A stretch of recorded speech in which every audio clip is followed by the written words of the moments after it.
light stays on top. Every time. And we get lighter colors on the bottom, the water stains the walls.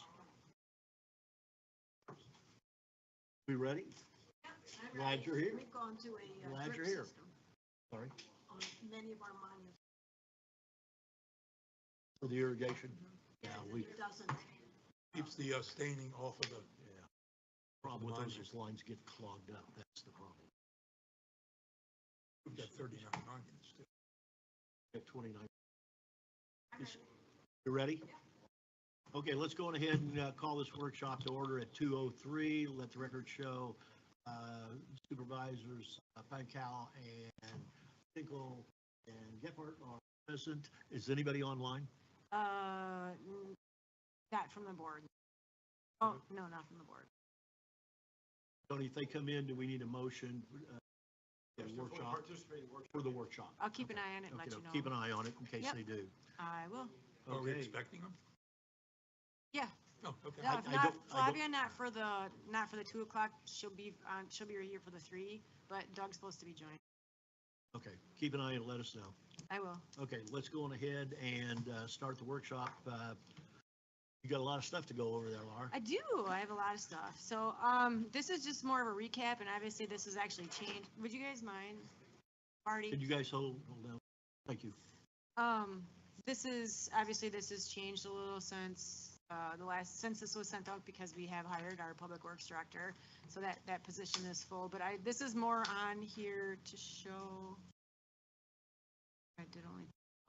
This is where the numbers come from in my staffing plan. So it shows and this will change potentially based on what you guys do for Chelsea for her review too. So that's her current salary, and I didn't bake anything into that for next year for her. So, So this is as is.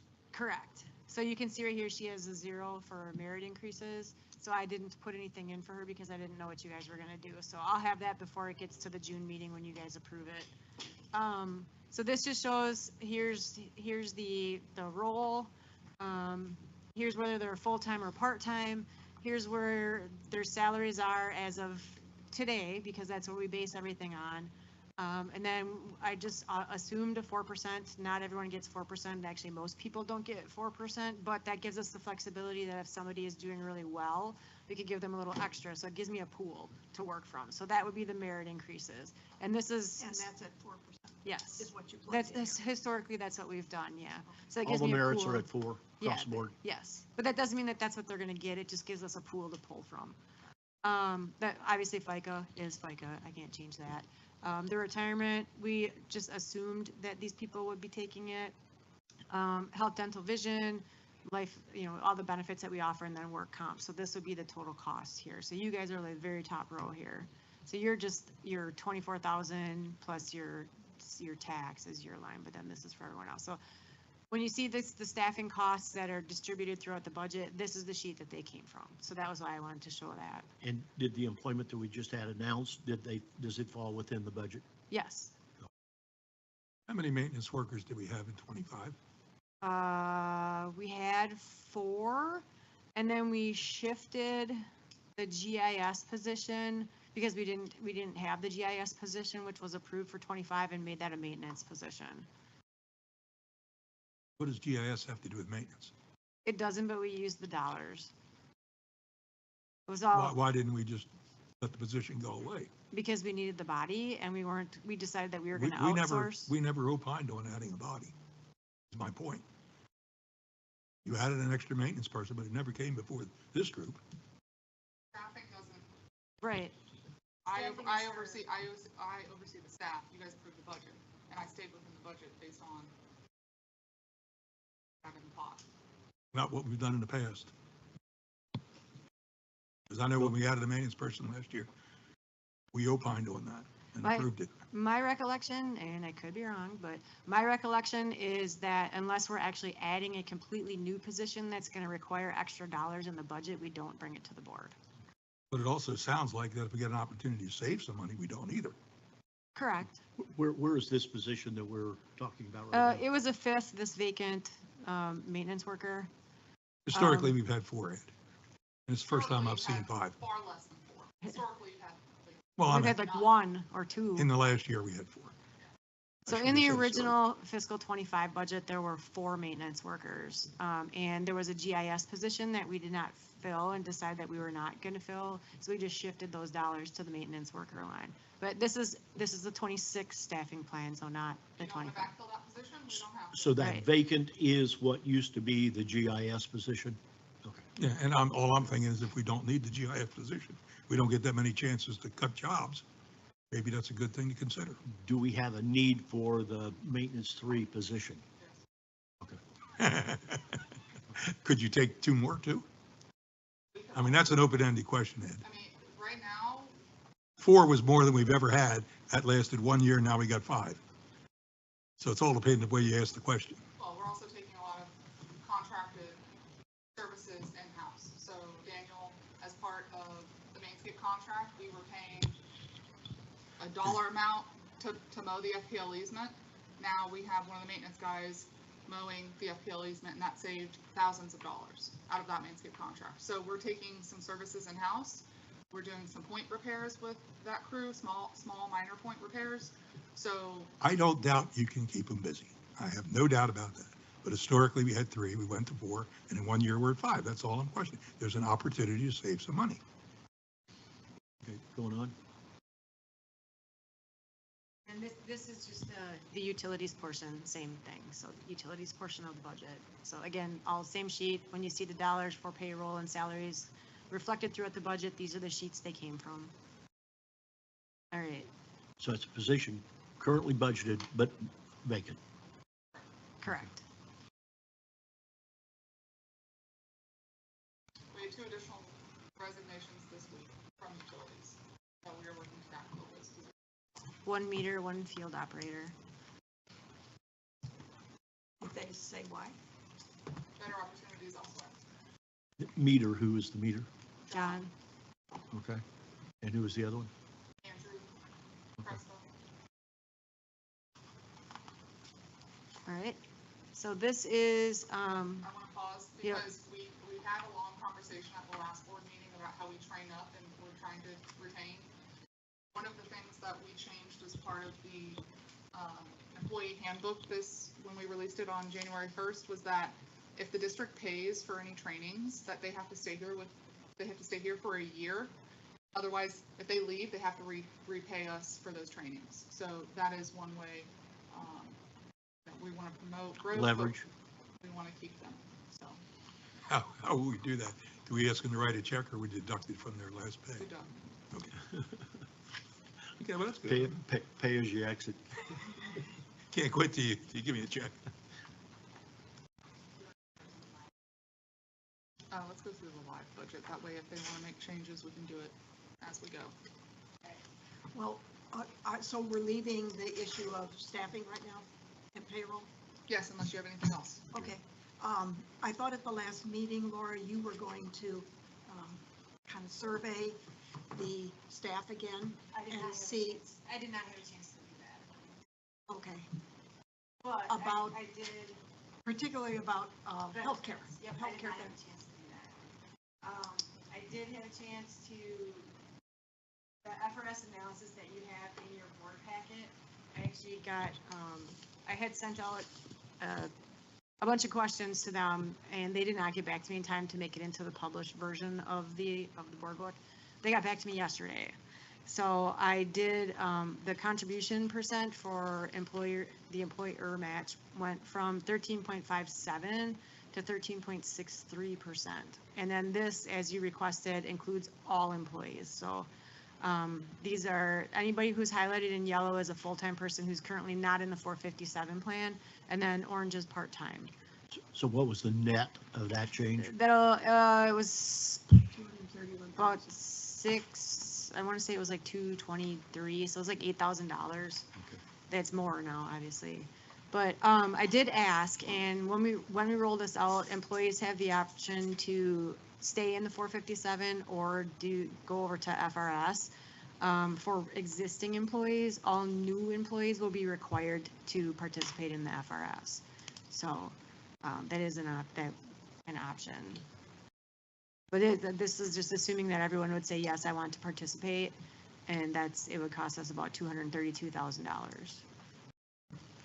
Would this be considered version 1 of the budget? Well, this isn't even in the budget. This is just No, something not you this, guys not need to this item. do. I'm just, everything we're No, doing today. no. Version 1 will be what comes to you in June for your approval. Okay. So these are drafts. Right now, there's no version anything, because it's truly a fluid document. It changes from hour to hour. I don't know why I was expecting something in paper that I could write notes on as we go Yeah. through it. Bob, we're probably more in the 0.05. Oh, sorry, I didn't see it join. I had it covered. I was gonna say, we Yeah, need- No, I just didn't like to see keep you join, notes. Doug, sorry. Yeah. As we discuss different things and when it's electronic. I'd make a motion for allowing Mr. Banks to fully participate in this workshop due to exceptional circumstances. Second. Thank you. All in favor, say aye. Aye. He popped in Thank you. behind my tab. Okay, Hi, Doug. So, Look, Laura- I'll be over in a few minutes. okay, see you soon. So if we decided, what would be our one-time hit? If we decided to change pensions, what would be the amount of our one-time hit? And then what would be the continuation going forward? Well, that depends. The one-time hit could be 0. It would depend on what we decide to do, because we have the option when we join that either it starts then and it just starts then and you go forward. Or if we choose, and I would have to do a lot of calculating on this, we can actually purchase past service is what they call it. So like, cause I've been here almost 5 years now. Technically, I wouldn't get none of that would count, but should we choose to do that, should we choose to purchase past service, I would get credit for my 5 years, but there's a price tag with that, obviously. So that would be a discussion that we would have to have, but there's no cost for, don't quote me on that because I didn't get into that kind of detail. My understanding based on my conversations with FRS is we just start on whatever day we're going to start and you go forward from there. Are there steps in the FRS or is it all or nothing? All or nothing. Okay. You're either in or you're out. And there's no, like, this is the amount here, this 13.63%. The employees, I believe they can contribute, this is our cost. This column here, this $286,000, that's what we would pay. Right now, we pay about $55,000. So moving forward, we would have to match whatever the employee. No, pays we have to pay 13.63% Under under FRS. Yep. Got it. Regardless of whether they Yes, participate. this is our cost, no matter what. If they don't put in a penny, we pay You're 13.63%. in or you're If they put not in in. 15%, we pay 13.63%. So it's just, that's our cost. Okay, would it be possible for our next meeting if you could find out if we switched pension plans effective October 1st of this year? Is there any one-time cost? And what would be the total employee cost? It looks like it's about $250,000 Mhm. here, plus a little But bit, $286,000 is the cost. 286,000. This number here in the blue So about column, 300,000. The differential cost is about the 230 differential, something. yes, if you look, the green column here, this 54, that's what we're currently paying for the 457 plan. This is Right. what it would cost for the FRS. So Almost the 5 times. differential is 231,000. And then that, And I and that- and understand that I- it's more, but it seems to me that we as a district have a history of training people, bringing them on, training them, paying them market. But then they get educated and they leave. And it seems to me that people tend to leave for other, I don't want to use the word governmental, but structured organizations that have pensions. I don't know, it could be a park district or whatever. I'm not saying that it's another CDD or it's another municipality or whatever. But to backfill those positions then, it seems that we have to go to that same pool. And if it would help us to, number one, get quality people, and number two, keep them here, I think it's worth taking the one-time leap of faith. in other and words, doing it. level the playing field. Yes. I agree. Well, Yeah, the only But comment with that I'm is, just- you're assuming that the district's going to go on forever. And in I think the history is, a lot of districts just expire. Is that correct? They don't expire. What do? You can terminate a district. terminate. Under certain Microphone.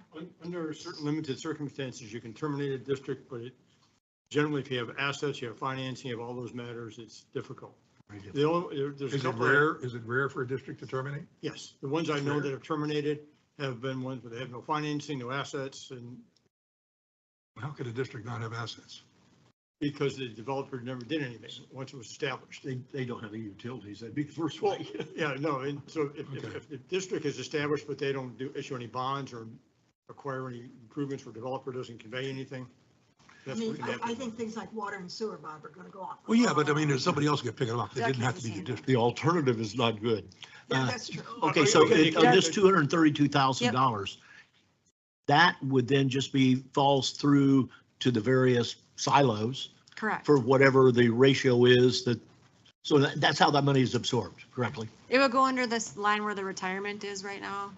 Okay. That's Yeah, where that you're would right. go. It shows it. And then she did tell me that they evaluate that rate every year, so it could go up significantly one year to the next. So it's not like we're gonna pay that for the rest percentage. of the, correct. That's what it is right now. What's the basis of them I evaluating didn't that number? get into that level of detail. But I you didn't think, expend a So lot it of must be energy an in case we were evaluation gonna of do the it. entire pool and, all of their yeah, clients. of all their Yes. clients. And then so it just rides on that. well, I think our biggest employee is enterprise, correct?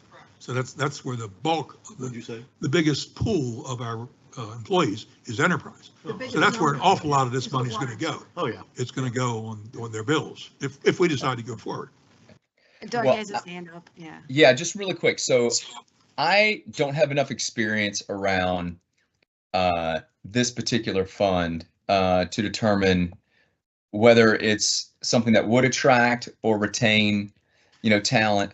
But I think we need to do a little bit more due diligence on this, just because if I'm looking at an annual investment of, well, first out of the gate will be 231, and then we don't know what the ongoing amount is. I don't know if it's been more beneficial to adopt what's it called, the FRS.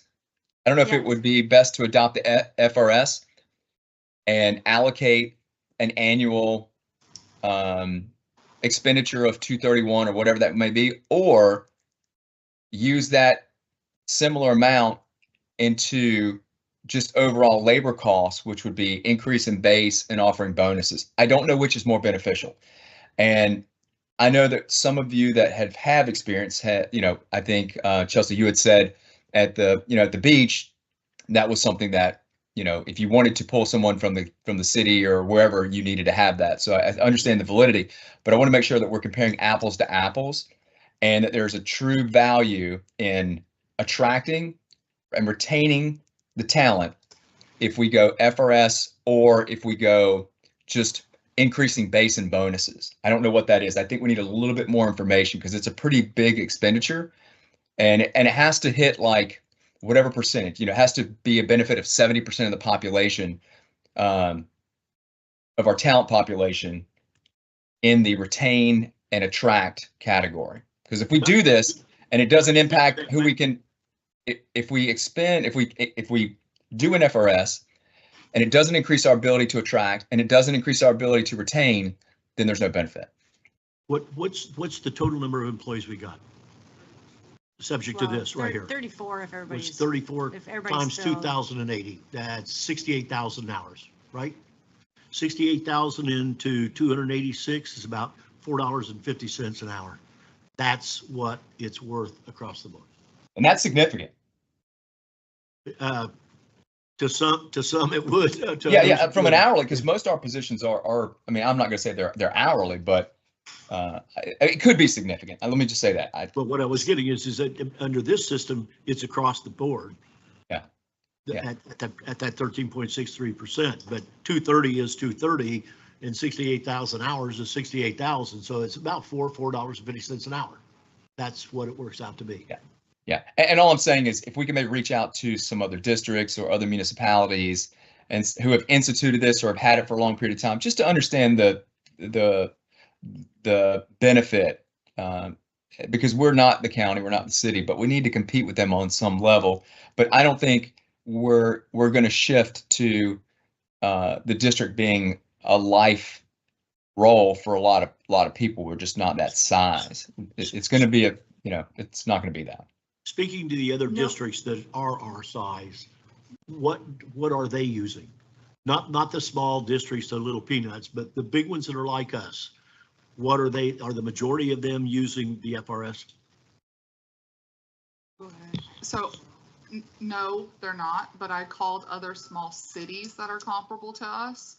Because that's really from the utility side, that's the biggest impact is what we're looking at. And most of them have converted to FRS. And the reason is the employees wanted that. Yeah. Yeah, I agree with Doug. We need to do the due diligence, check it out, but And we can throw out a poll, to Carol's point, we'll get that out just with staff internally. Well, from an employee point of view, there's Well, can you nothing ask negative them about the pension FRS. then too?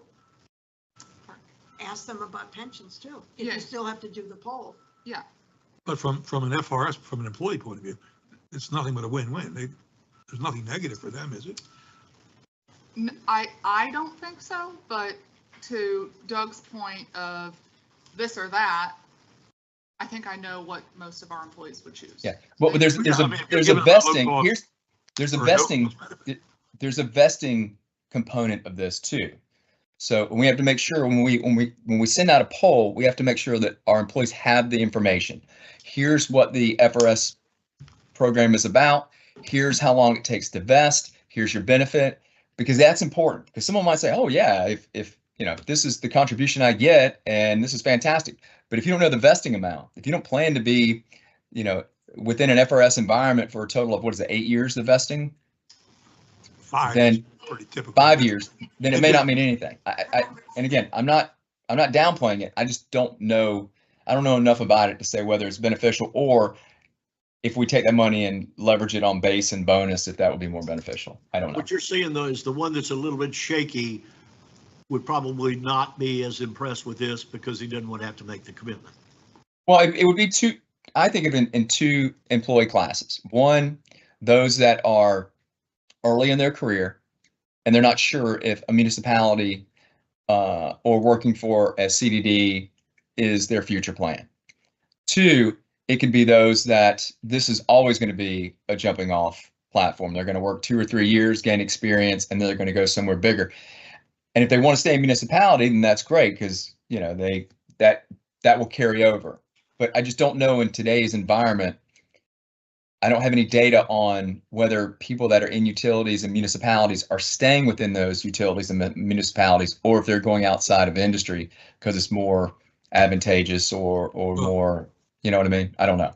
If you ask the employees in the survey, the questionnaire, whatever we develop, if you were to ask them, what is more important to you long-term, to participate in the FRS as constituted, or to keep the system we have today, but have the merit pool increased by a % or 2? Which drives you more? Short-term people will probably want the money now. But Money again, now, yeah. I don't know what, the total, to Doug's point. We ought to get a sense of it, but give a choice. That's all I'm saying. But if they all go, oh, no, FRS is the only way to go, well, then it's pretty obvious. Is there any other hybrid of this? Nothing else? No other incremental step. I was going to say, is there one that would, let's say, the one that would be probably more management level would want this plan versus a alternative plan for those that are, let's say, looking? Oh, yeah. Look at the numbers. I mean, somebody's looking at possibly $3,000 and somebody else at 19,000. I mean, But percent's percent. well, yeah, but still, that makes a big difference. When the 3,000 to somebody that's making minimum, that's a lot of money. Well, this is what, And that's this, true. I well, mean, if you're only that's what making staff 45,000, contributes. 3%. Yeah. Well, the numbers are skewed because the yellowish column, This is the yellow column is what the employees put in, so just look at the green. yeah. The green is our cost. and the Yeah, but blue- none of the yellow people are putting in anything right now, right? No, this column right here, this orangey yellow. I don't know what we're gonna call it. No, the people in yellow on the left. No, those people down here. Those are the not add-ons. contributing anything. Right, they're not And participating then at that people point. in the orange are not eligible with their current plan. Hey, Chelsea, when's your next all employee? Cinco de Mayo, Cinco de Mayo. That's close. We don't So, talk work at can- lunch though, that's my rule. I would love just to have a little like 15, 20-minute discussion with everyone before we send the survey out. Let's get some real-time conversation. Laura can have that conversation with them next week. Okay. All right. We're Cinco de Mayo. Here, Here. we're having, I've got to drop. I'll be right back. So it would be an opportunity to, just her to Chit pick, chat. her to We're pick just their gonna brains. kinda like throw it out there. We'll do that. All right, And a different topic to mention what Bob said. To terminate a district, there's very limited circumstances under the Florida statutes. And if it's inactive and there's a time frame, what has to happen, but it remains in existence unless the district is merged with another district. All of the specific community development systems, facilities, and services it's authorized to perform have been transferred to a general purpose unit of local government in a subsequent manner of plan of termination, et cetera. Or it's dissolved, provided further below, and it basically talks about inactive. So those are the four circumstances. Yeah, I was just of the opinion, I don't even know why I had it done, that most districts are short-lived, they serve a purpose and they go away. I didn't know they were forever. There are a number of them that have been around since the 80s. This was written in the 80s, so 86. I mean, and they were all created to promote development by a. Right, a developer, transfer the cost on future purchasers. And usually those have bonds and that. And that's what the purpose of this was, to back up the bond. Okay. is there anything else from the staffing perspective? We got some homework to do before the next meeting. I'd say just update it based upon the numbers that we would have as projection of maybe some of these new employees. That'd be the only thing. If you think there's other information that we need, please give it to us, because I think at the next meeting, we're going to need to make a decision on this so that you can run everything together by that June 1st, whatever the first meeting in June is, before the high water mark. So that we have all the info that we need. Our current If it head count is doesn't rain, 34. we're not going to have a high water mark. Our current head We count for need staff rain. Oh, right. is 34, Yes. and that's what it was last year when we did the budget. 33, 34, right around the same, yeah. I don't think we've added any new positions, we've just shifted around the counts to Okay, put them in so- places where we need, so. Okay. Stephen will wrap that up nicely for us when he does his budget things. All right, so I don't have that. Hold on, I don't think I gave myself permission. I think it's further down. I'm- Capital stuff. I can pull the capital out from the other page, yeah, hang on. I had a couple questions on the capital stuff. What are we skipping to? We're gonna go to capital. Capital? I don't know if that's right. No, it's not on this. I think it's a separate attachment. It's not on there. I don't have that. We'll jump to capital at the regular session. Okay. That's fine. All right, Okay, so where are you going now? I want to talk about 5, so we can get that over with. The different funds. Okay, where are you starting? 001? No, we're gonna jump around because hopefully these conversations will be easier than once we go 001 and more operating accounts. Okay, So- 006? So This is 5, actually. 005, which is the Town Lakes Fund.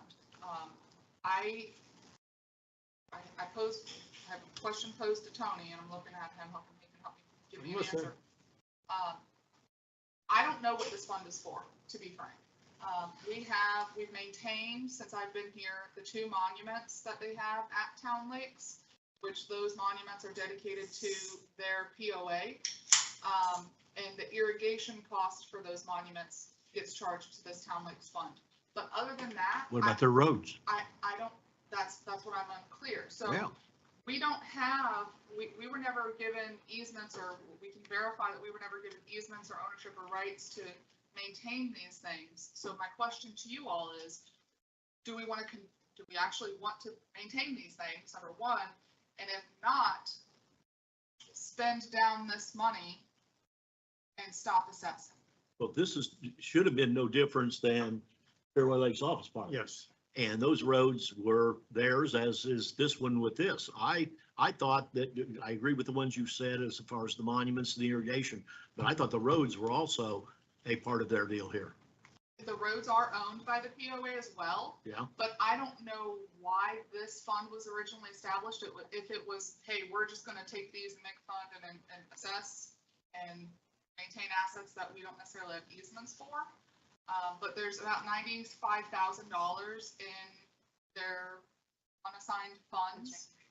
I just need clear direction from you on how you want to proceed. Now, could we go out there and mill and repave their road and do some minor touch-ups of those, charge it off on their account. charge it to their account, Yeah. spend it down and be done with it? Well, we'd love to be able to do that in Fairway Lakes Office Park. Yeah, I guess part of the question, I think this goes way back to Brian Lamb, or even before Brian Lamb, when he was manager, way back when this was a discussion item.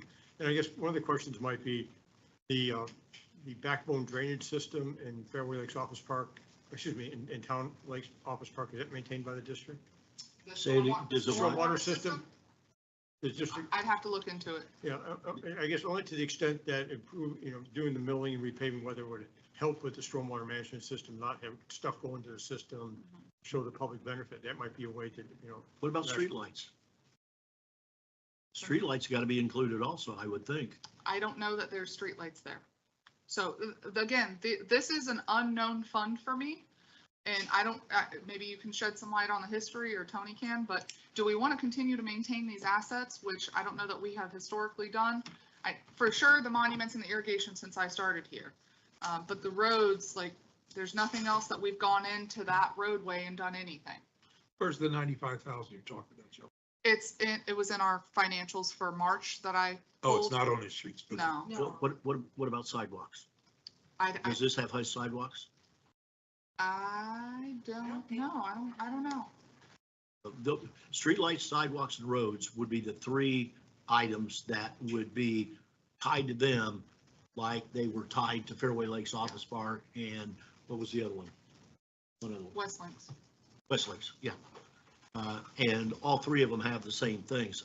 But I don't know if Town Lakes has sidewalks. I know they have roads, and I would almost bet they surely have streetlights.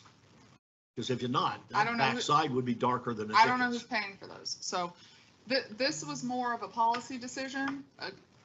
Do we want to, kind of like the Stony Brook conversation we've been having, is spin down and do away because it's not our responsibility. They have a POA. I don't know if it's active or not, but Tony, do you know, does Is this this one a have a? house? I think that is similarly situated as Fairway Lakes, if I recall correctly.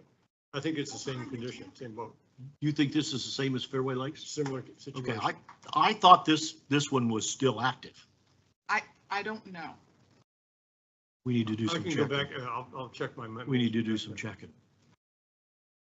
But to answer your question, those roads, the last thing I want to do is if they got $95,000, 95,000 over it. Spend it down and then need to do something. Would be a good use for those, is to get those roads taken care of, so we don't inherit them and have to do it ourselves. And the same thing with the streetlights. So the option was spend down, not assess, notice the POA and say, hey, we know we've historically been maintaining these, we're not doing that anymore. And you need to take over your maintenance responsibilities since they are your assets, or we continue and use carry forward. We have $94,000 if there's any maintenance. But if we choose to continue, I think we need to approach the POA and actually get this document. Is there another possible option? And that is the three areas that are uncertain right now, the roads, the lights, the stormwater. If we determine that we don't really want to fool with it, take the 95 and give it to the POA. We Transfer. can't give it to the POA. It would have to go back to the property owners that paid into That's that correct. fund. See, that's the problem we've got at Fairway Lakes. So that's where if we spent down the money, gave them a new road. Okay, you got to pay it down. Part of the rationale why the district can expend money, so I'm looking at the plat. The road right of way of Town Lake Drive is dedicated to the Town Lake Property Owners Association, but I think that's like the other one. It is. It went south. I'll double check, but then there's a dedication of an easement in drainage and utility purposes, including ingress and egress on, over, and across and under track day, granted to the Gateway Services District. So we do have an ingress easement, which So gives, does that mean that there's storm sewer inlets in their roads? I don't know what that means, is it gives us the ability to maintain the ingress egress The milling and repaving. That's Which what- would be the catch basins on the road, I would Yeah. think. No, I'm Catch just basins talking in the roads, my I'm talking guess. milling and repaving. Yes. We need to look at this. So Yeah. I Question. really was looking for direction from you all. If you're more interested in the milling and repaving to protect our ingress and egress access to our easements and spending down these dollars, that is the path. We'll start to get estimates and we can proceed. Or if you actually want to maintain this, then we'll start to pursue that. Is the How 95, old is this area? Oh, and plat Over in was, dirt, I mean, plat- Very 40, old. 50 years or more? I'd say it's 30-something. Yeah, pretty much. let's see, and is the 95 growing or is it 30, decreasing? 32, 33 years. Depends on- 33 years. I did not put any numbers in here for next year. We have to put together a budget for this. Okay, well, the only reason I asked is that Let's the get the- actual for 24 was 19,000, you know, in the special Let's get the assessments. 4 big items: sidewalks, roads, storm drainage, and streetlights. Let's find out what the status of those are. Fairway Lakes Office Park, I know because I got tied into it because Gateway Greens paid for their street lighting for about 20 years. They had 14 lights. My guess is these guys have got lights also. We can check all that just by driving down the street. But let's just find out what we've got. I wouldn't mind, because I've said for a long time, Fairway Lakes, West Links, and this one here all benefit the entire community because they serve commercial customers. So people use those roads to get in and out. But if we were going to take those over and bring them into our system and basically ollie, ollie, all in for free for these here, they're going to dedicate any cash they've got to bring it up to standard before they do it. In other words, don't dump it on the rest of the community to And then fix, share to fix costs. your deal up. Well, If you've got 250,000 like Fairway Lakes office has, you put the 250 into skin into the game. We'll fix your street lights, we'll fix your sidewalks, and we'll fix your roads. Yeah, the problem with that money's in the registry of the court. Do what now? That money, the last time, I have not checked, it was in the registry of the court. I can check the court file to see if anybody is. Well, our made a problem is claim. we're gonna do, Tony, is we're gonna do this. We're gonna go in circles. We'll Understood. we'll never dump these things and they're just gonna sit there as an albatross around our neck.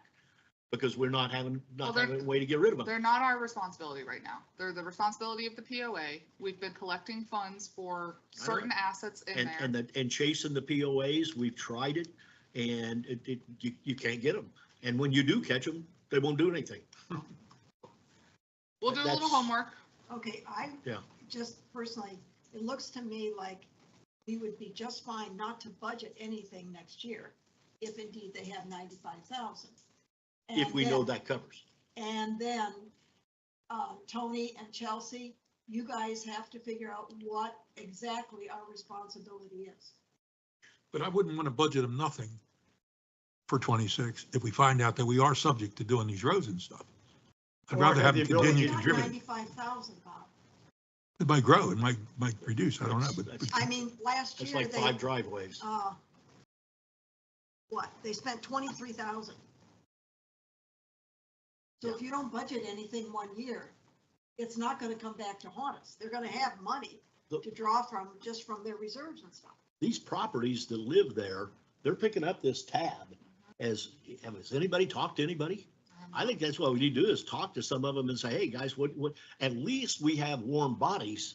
It's at, They're here. Lakes. they're At here. Fairway Lakes, we can't find anybody. Was Vince Sardo still at Town Lakes?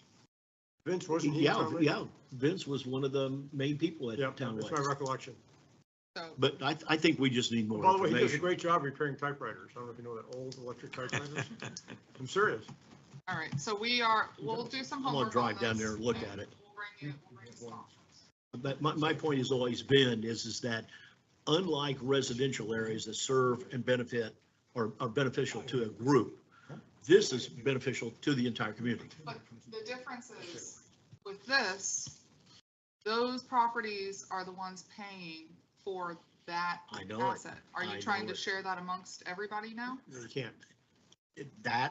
I think we've been down that road and it's got a dead end. So either they're gonna pay through this fund or they're gonna pay through their POA. And right now, to my knowledge, we have no responsibility of those assets because they have not been given easements to. Yeah, and the difference between the Town Lakes plat I just read and which is Gateway Phase 10, in the Fairway Lakes Office Park plat, which is Phase 5, it grants the districts, it doesn't provide the ingress and egress, or the tract A for purposes of doing it. It just says easement for drainage and utility purposes on, over, and under tract A, which is road tract. Whereas the other one said end ingress and egress. Just put it real easily on this to make a decision. Somebody goes out there and gets killed on this road, and we get skin in the game. Town Lakes? Any of these. Well, Fairway POS. Lakes, we don't have skin in the game on Fairway Lakes. Okay, so that means we've got some liability. Not on Fairway Lakes. Mine Well, don't. yeah, well, Fairlake, yeah, I understand that, but on town lakes where it's still, it's not We have- dissolved. No, we have a right of ingress and egress. And so it's the associations, the roads are dedicated to the association for ingress and egress. That's the entity that has the. I just responsibility. hate to see us, if we've got liability, that we need to get in and make up our mind what we're gonna do. We're either gonna maintain it or we're not. And if we're gonna maintain it, they pick up the tab.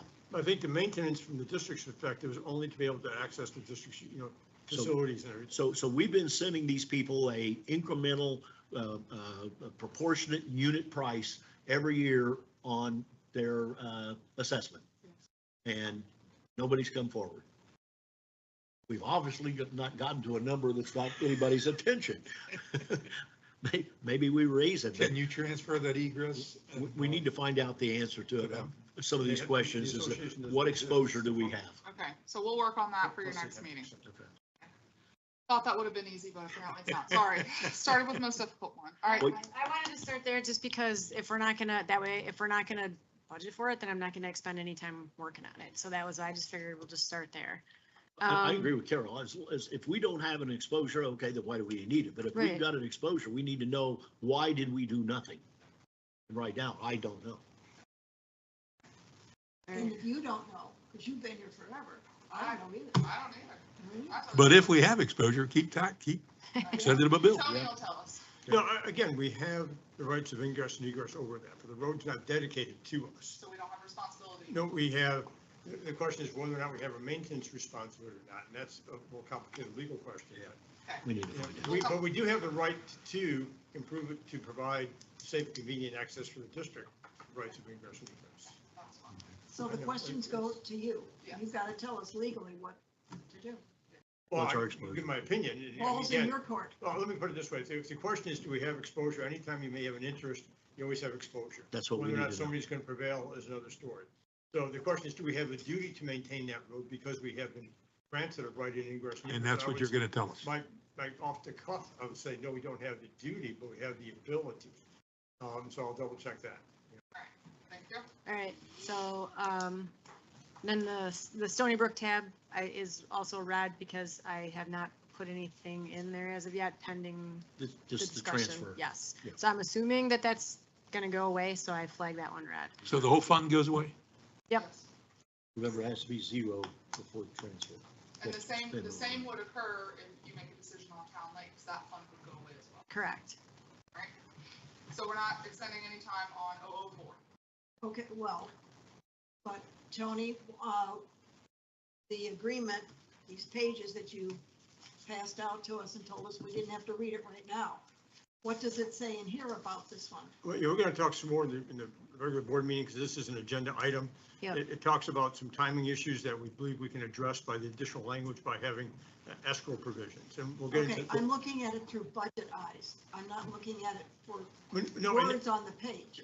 the idea is so that, Is it okay to zero this out? that's the idea, the intent is, but it's a matter of timing when it will Correct. be zeroed out. And that's what we're trying to address. But bottom line is, if we can't, June 15th, if that's going to be the date the board adopts the high water mark, that's when you need to know the numbers. So the concept is, on June 15th, basically the deed, the consent, the grants of easement will all be delivered and signed to my law firm as escrow agent. And then the deed, the consent, and the easements come out of escrow and get recorded the earlier of the complete drawdown of the 004 fund on projects in Stony Brook or September 30th, 2024, so that it is not a budget issue for FY 25, 26. Carol, so That Okay, makes sense? so 25, given that all those balls fall in place on the 15th, everybody agrees and everything works. on the 15th. Do we have to budget or not? No, the idea is not to budget. The idea is Thank put, you. for That's the all I wanna 04 know. fund. So now, wait a minute, there's a difference here. Is Stony Brook, there was some discussion about who had ownerships, of the argument about who owned those roads. Yes. That doesn't exist, as I understand it, in Fairway Lakes or in Town Lakes. They don't, do they own the roads or do we own the roads? You know, in Town Lakes and Fairway Lakes, the roads were dedicated to the respective associations. That's what I thought. Now, in Okay. Town Lakes, the only difference in Town Lakes, on the plat, there's a dedication to the district for drainage, utility, and egress over track So day. That it's, does not exist in Fairway Lakes. it's not apples and apples with Stony That's Brook. correct. Okay, okay. So, directly answer your question, we're proposing to bring the Stony Brook agreement, all of those documents here at the May 15th meeting. As long as both parties approved and execute and it gets to Tony and escrow, Three parties. three parties, US Homes as well, we're good, zero, we can zero this budget. 04 goes away. Yes. So As- that's as part of why 9/30, that's red. 25. Okay. And I can populate this pretty quickly if I need to. There's not much that we do for them. I mean, that would probably 5 minutes and I can have it figured out. Go on. So where do you want to start on this one? Let's just address 006 while we're here. Oh, That should be pretty- Okay, so I need Stephen to do the calculations for the principal interest that we're gonna have to pay on the, this is the Lake Bank restoration. Sorry, I just know 06 is that. The Lake Bank restoration, I'll have to give with Stephen to have him calculate what we'll have for principal and interest payments on all of the loans that we have outstanding. He historically takes care of that and plugs that in. And then I don't know for sure. I'm gonna have to double check with timing. We may or may not have expenses next year for this project. So I have to check with him to see if I need to put all of this against this account and then we get reimbursed, which is the way I track it now for SRF. So in theory, up in this revenue area or down, there's another area where we would put in where we're expecting the funding to offset it. But again, this is debt service, so this doesn't get applied in the O&M part of the taxes, so, So he's calculating the P and I. yes. Okay. Yeah, there's probably 15 tabs that are hidden over here with all the SRF loans on them. Okay, so what is this one? This is the Lake Bank Restoration Fund. Which means, That's the money that we spend on the Lake Bank restorations. SRF fund. So where the money goes in and out. I thought those were bond funds. No, those are loans. Those are loans. Yes, through the state. This is where the money ebbs and flows. All the pond bank repair projects we're doing are not bonds, those are loans. They're 20-year Well, loans we through the state. validated those because of the 20-year borrow. Correct. Yes, So they've been validated. it's very confusing. Validated by the bonding. So that No, money- no, validated by the circuit court action that validated borrowings of over, of 20 years or more through the SRF program. Ah, So the use of term bonds can also mean long-term loans. So they can be bonds under the statute. okay, so what it is, why is this even here then? For budget purposes, for payment on our loans. The have- debt service. Because we have the 001 account, then we The- have the bond payment account. It's Right. the add-on. The debt service payments, the amount that we actually So pay you have back, to show yep, that you received this amount of money and that these are the payments that you're making back off of it. right. And then the amount that goes Okay. on this line here is what I actually, the checks I physically cut to the contractors for these projects get charged against this account. This is the And then we one get that's about reimbursed. $100 plus. Yeah, it's like add-on 125, To yeah. our annual assessment. It fluctuates year to year depending on if we Yeah. do more or pay off more. It goes But it's around $100. 100-ish, 100-ish, To whose 110. assessment? Gateway. Gateways. Yeah, Pelican Yes. does But not not pay, Pelican. We- no. We have nothing to do. These with are this fund. correct. Do you want to share? No, No. Okay. no, This is for the gateway side of pond, the No. ponds that Yeah. are not in Pelican. not so. interested. So Thanks. we've But never, thanks for the Thanks, offer. thanks, but no thanks. we've never had a bond? Gateway, never had a bond on? Go I ahead. remember when we started SRF, but I thought they had some bonds, some early bonds for Lake Bank. They may have been called bonds, but they were all No, SRF I think we funding. had a 5-year. Because we had to go through a validation process. There was because an of the initial, 20 years. there was initial borrowing with Center State Bank, if I'm not mistaken. I think. That sounds. So that would have been a Yeah, bond. Then what happened was then the district validated borrowing to the SRF to take out Center State, And what was Got it. Five, Center five, State six We million, got a something new like that, borrower. at the very beginning. new lender. A new lender, yeah, okay. Yeah. So I want to Okay. just point out, so from an operational perspective, knock on wood, as long as Mother Nature's kind to us, if she starts raining sooner than later, which I talked to a Stony Brook lady, and she said May 13th is the date, so I'm putting that on my calendar. We may have 2 ponds from this current year's contract that you've already approved that would be delayed till next year. Right now, I'm pausing, other than Pelican's ponds, pausing the rest of the gateway ponds till we get the HMGP money, till we get that contract. And then that way we'll have that funding for the design. So other than the 2 ponds for next fiscal year, next dry season, I don't. So where, anticipate, what are those two? 80. 94 Daniels. and 99. Daniels Preserve. Daniels, both of them in The Daniels back one Preserve? and the front. Was it 94, 99? not Timber Ridge. No.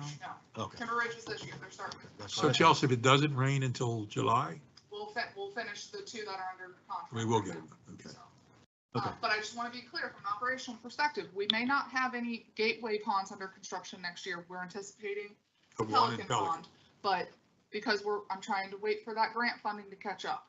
Okay. So I just want to call that out. So that's why that's 0 right now. So I need to try to figure out what's going to happen with these ponds, if I have to budget money for next year, or if it's not going to be anything. Either way, we're going to have debt service because we have the loans we need to repay, but not Pelican. So, Next, all right, where do you want me to go Do next? you want to getting close. wrap? You want to just wrap and we can, What, we got 002 and 001 to go, so. and then the shared stuff. And we got it on the agenda in the board meeting Yeah, we're too, gonna so, have it on the board meeting anyway. All right, we'll start on the allocation page. okay. See if we can get the first section done. This, So this we're- section is super easy. So this is the new change, where we did the 50-50 split instead of the 27-14-59. So, this gets broken down into the third of the half and all of that. So it's 50-50. Third and 2/3. Yeah, well, they pay a third of the half, so 1/3, Third of the half. 2/3 of, yeah, a third of the half. 34%. 17%. So We're going from what 14 to happens 17. is, all of these numbers, Russ and I had an hour and 20-minute conversation on Tuesday. There's a bunch of tabs that are hidden in the background here. There is a separate tab just for the silos, where all of these accounts with the budget are carried over to. And then there's a general fund area, a Pelican Preserve area, and a common costs area. So there's roads, landscape, waterway under Pelican and general fund, and then there's Parks and Rec, common admin, and Swimming pool. which is Parks and Rec. I think the other one was roadways, waterways, because of where we pay for that one part and they pay for one part, and then everything else is together. You're talking about So the you- flowway. Yeah, so you'll see that I didn't I want saw to, that, I didn't want to yeah. confuse this with saw it. all Okay, that, so so, under the column that is the capital H, it says silo on the first one. Yes. And then it says admin for yes, the rest. yes, That's what you're talking about. yes. Okay. So there's a whole nother tab that breaks these down even further into the Pelican side, the Gateway side, and then the stuff that we split. So some of the costs, like when we had talked about the roads, where we use that base, where everybody pays, say it's, ours is, just for simplicity, yours is 800,000, ours is $1 million. Everybody pays 800,000, and then Gateway pays the extra 200,000. So that's how we're divvying it up, is on that tab. So that's where it kind of sets the level playing field between Pelican and Gateway for the new methodology. But it's a lot right now to look at, so The math happens behind the scenes. yes, there's, Like it's happened in the past. yes, and I fully On those understand. sheets that go way out Yes, here. and that's Yeah. what Russ and I have been working on. So I am in this from the ground floor, so I can explain it. But this is the super simple tab. These are the same expenses we've had every year. This is your payroll, the taxes for your stipends, the taxes for your stipends. These are the costs that, for Tony, for things that he does for the district as a whole. So one of the things as part of doing this budget, preparing this, is looking at our actuals and then projecting through the end of the year if we need to adjust as needed, or if we know of future things that, if it's the attorney or the engineer or Passarella or whomever is working on. So we're Correct. not just throwing numbers and matching last year's, we're actually evaluating actuals why we are where we are, if there's any increases that we anticipate, FPL, et cetera. And some of these you may see when we get into the end of the year where the actuals were much higher than the budget, but I know that there were hiccups that were one-off things for 25, so I didn't increase the budget just because we spent more in 25. I actually looked at what caused the increase. Do I expect it to happen again? Yes or no? If it's no, then I just look at, okay, what did we spend minus that? And then figured that's what we would do. So, but that's what that is. So, the management and accounting services, I was able to go back and look, and we've taken a lot more of that in-house, so I was able to reduce that $28,000 for next year if I look at, that includes 3% over what we're paying them right now. So, Infomark, yes. Auditing services, I don't know. The proposals are due in May. This number can get updated before we hit the high water mark. Should it come in higher than that? It historically has not, so I kept it where it is. I think we paid like 18.5 this last year. The insurance, I just assumed it was 12,500, so we actually were a little over budget for 25, and then I just added 5%. And then the legal advertising, because Tony makes us put everything in giant bold print that takes up 4 pages in the newspaper. I put $15,000. So, You can thank your legislature. so I did put that at $15,000. See a stockholder of the local newspaper. Okay, so all of these things that you just went through, 17% of those we should see in the in the 002 account. Yeah, Same line items, but 17% of, actually, these are the total numbers it's right here. and 17% of it. So is our 17% in the 002 and this is in addition to? No, that's where I get the number from. This is the So number this to is where this she is the splits it. total, Right, this is. and then is this the whole number, picture. yeah, this number gets broken. So if you look right here, this line, Board of Supervisors, $12,000. If I go to the 002, you have 3960 Okay, so that's So- 17% of that. of the 12,000, yeah. Huh? No, it's 17% of the 24,000, Well, so the- it's a well, third go of back to the other half, sheet. yeah.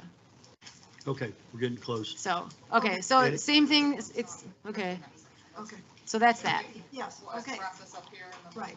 So So- this starts here and then it splits down into Correct. deals. Okay. It's just, it's easier for me to take the total cost and then divide it out wherever it gets shared than to try to take all and figure out, well, it'll be this much here and this much here and this much here. It's easier to take a total and split it than to do the split and then bring it back into Oh, a I guess, total. no, So don't do it that way. that's why I do it this way. All right. So when we see this again under the gateway one, we'll see 2/3, 27% of that. 34%. 36 per, 34. 33. 34. 17 That's and right, 34. 17 and 34 is 50. Got it. 17 and 34 is not 50. Well, it's close enough. 17 So- point, 17 point, 16 Here you can point- see that it's $8,040 in the Gotcha. 001 Okay. and it's 3960 in the 002, which adds up to 12,000, which is Got it. the half. Okay. Okay. All right. To be resumed. Do we want to take a short break or do we want to go Yeah, let's get straight a to the coffee. meeting? Yeah, Short let's break? No, short break. All Okay, right, 5 minutes. I'm gonna mute us. Short break.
us. I don't know how to do that. Welcome back.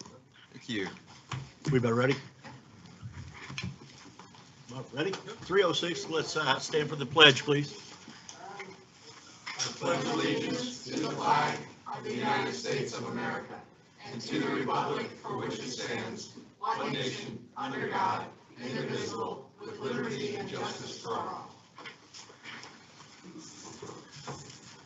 Thank you. On roll call, let the record show Bob, Doug, Carol, and Ed are present, and Flavia is, Joining later.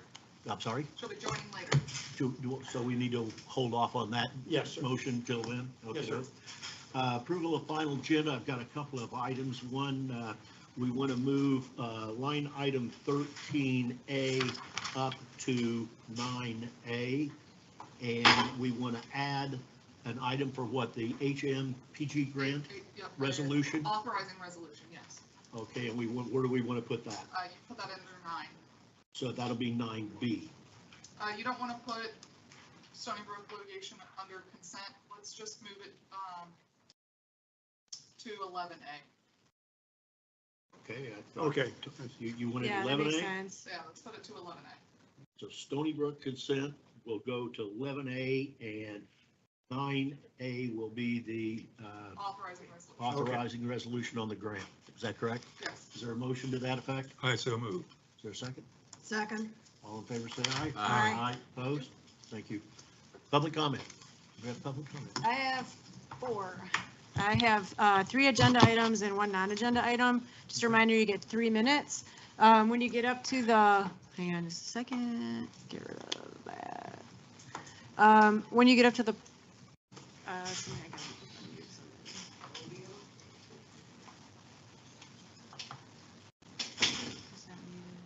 somebody. When you get to the podium, please announce yourself so your name is in the record.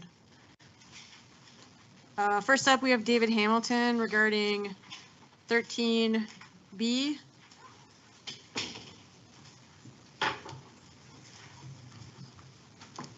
And I'll start your time after you announce yourself. Okay, my name is David Hamilton. I'm on the Pelican Preserve Board of Directors. Thanks for allowing me to speak here. Pelican Preserve would very much appreciate the Board of Supervisors agreeing to mediation so we can work through this cooperatively and collaboratively.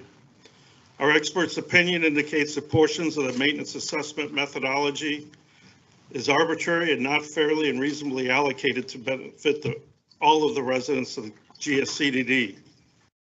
Pelican Preserve residents should not be responsible for the payment of any portion of the Gateway Recreation and Parks, as we have never benefited from them, and nothing has changed to think that we would.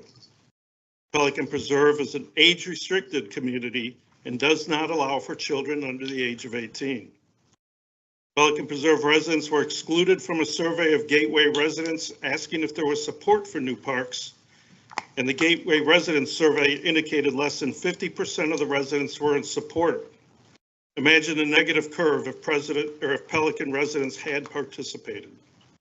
The capital outlays included in the administrative portion of the methodology are substantial and will encumber Pelican Preserve residents with significant increases to their future taxes. I urge the Gateway Board of Supervisors to agree to mediation so that we can determine what is the proper maintenance assessment methodology to avoid all of us from unnecessarily spending money on expensive legal options. Thank you. Sure, thank you. Thank you. Next up, we have Tom Shaner, same item, same agenda item. I figured I would just hold on to it without this. Good afternoon, Supervisors. I'm Tom Shaner. I've spoken with you before. I'm going to do something a little different. I usually come with written remarks and I can watch the glazed over eyes. It happens. So I want to reiterate what Dave said. And just, it's an opportunity for us to try to get back together and work together. I would encourage you to accept our offer to have a mediation between the parties and try to resolve the differences. As I've spoken in the past, we have seen differences of opinions on the professionals who help draft these methodologies. Those differences can lead to significant legal issues. We don't really want to go down that road. We are prepared to go down that road if we need to, but I think it would be best for all of us if we could sit down with a mediation attempt, resolve the differences and move forward. And that's really all I have to say. Dave covered the points of it, so Thank thank you. All right, next up, I have Ed Hedges on 11, which was 11C, the capital budget. Ed Hedges, 10532 Azura, and Vice Chair of the Pelican Reserve Advisory Committee. I just wanted to point out that we had a workshop last Friday, and we actually have 2 capital items.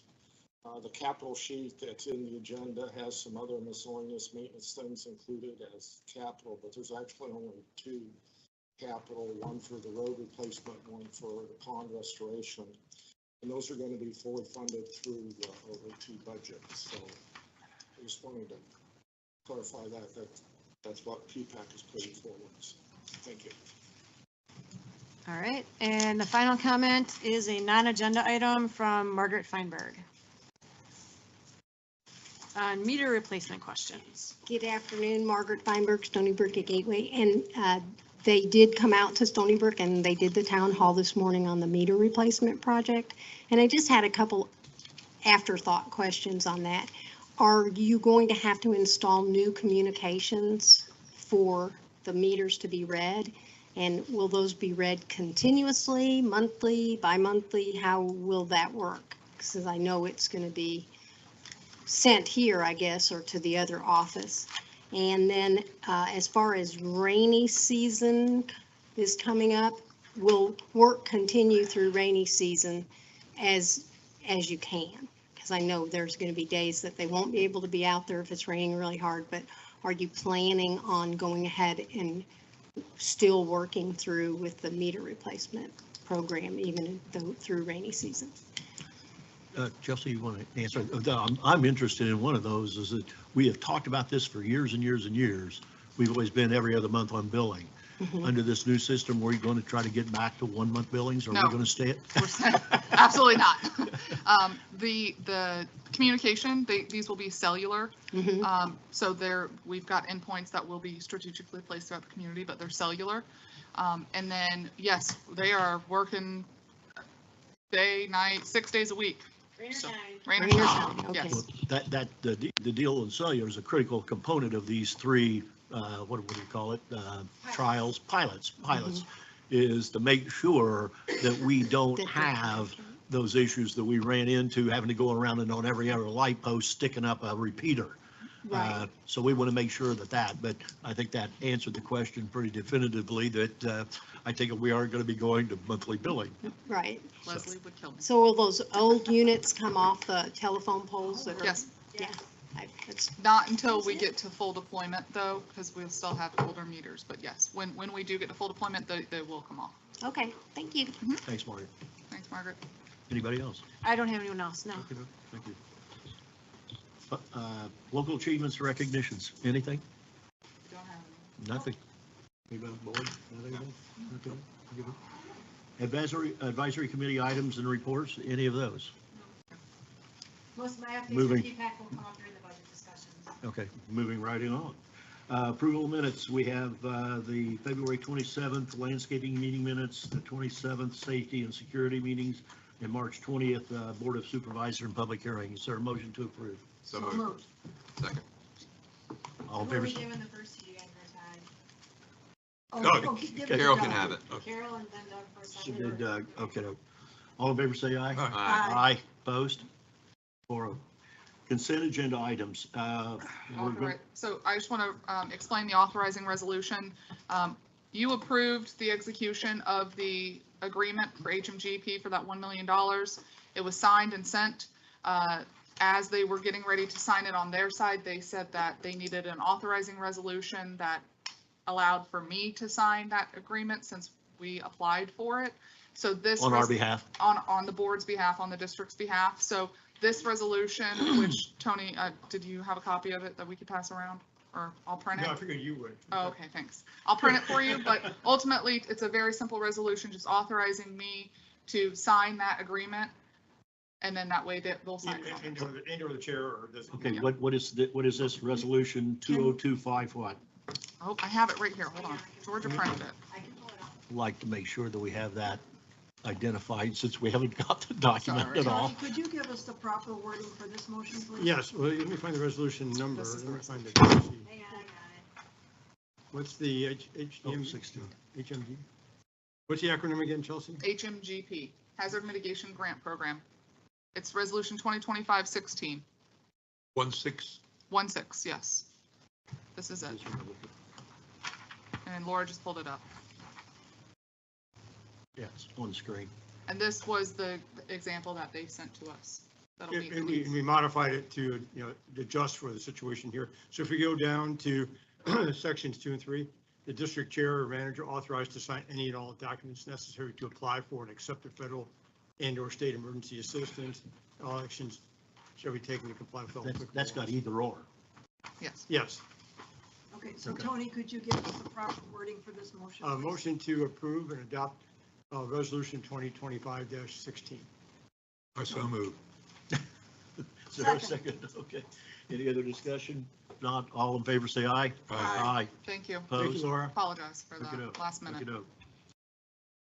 And we moved 13 to 11, so is that correct? Oh, District engineer. So we're now going district engineer. No, No, they'll have something. Stephen next on? time. No, next time. Next time. Okay. We've got to put NA beside all these things.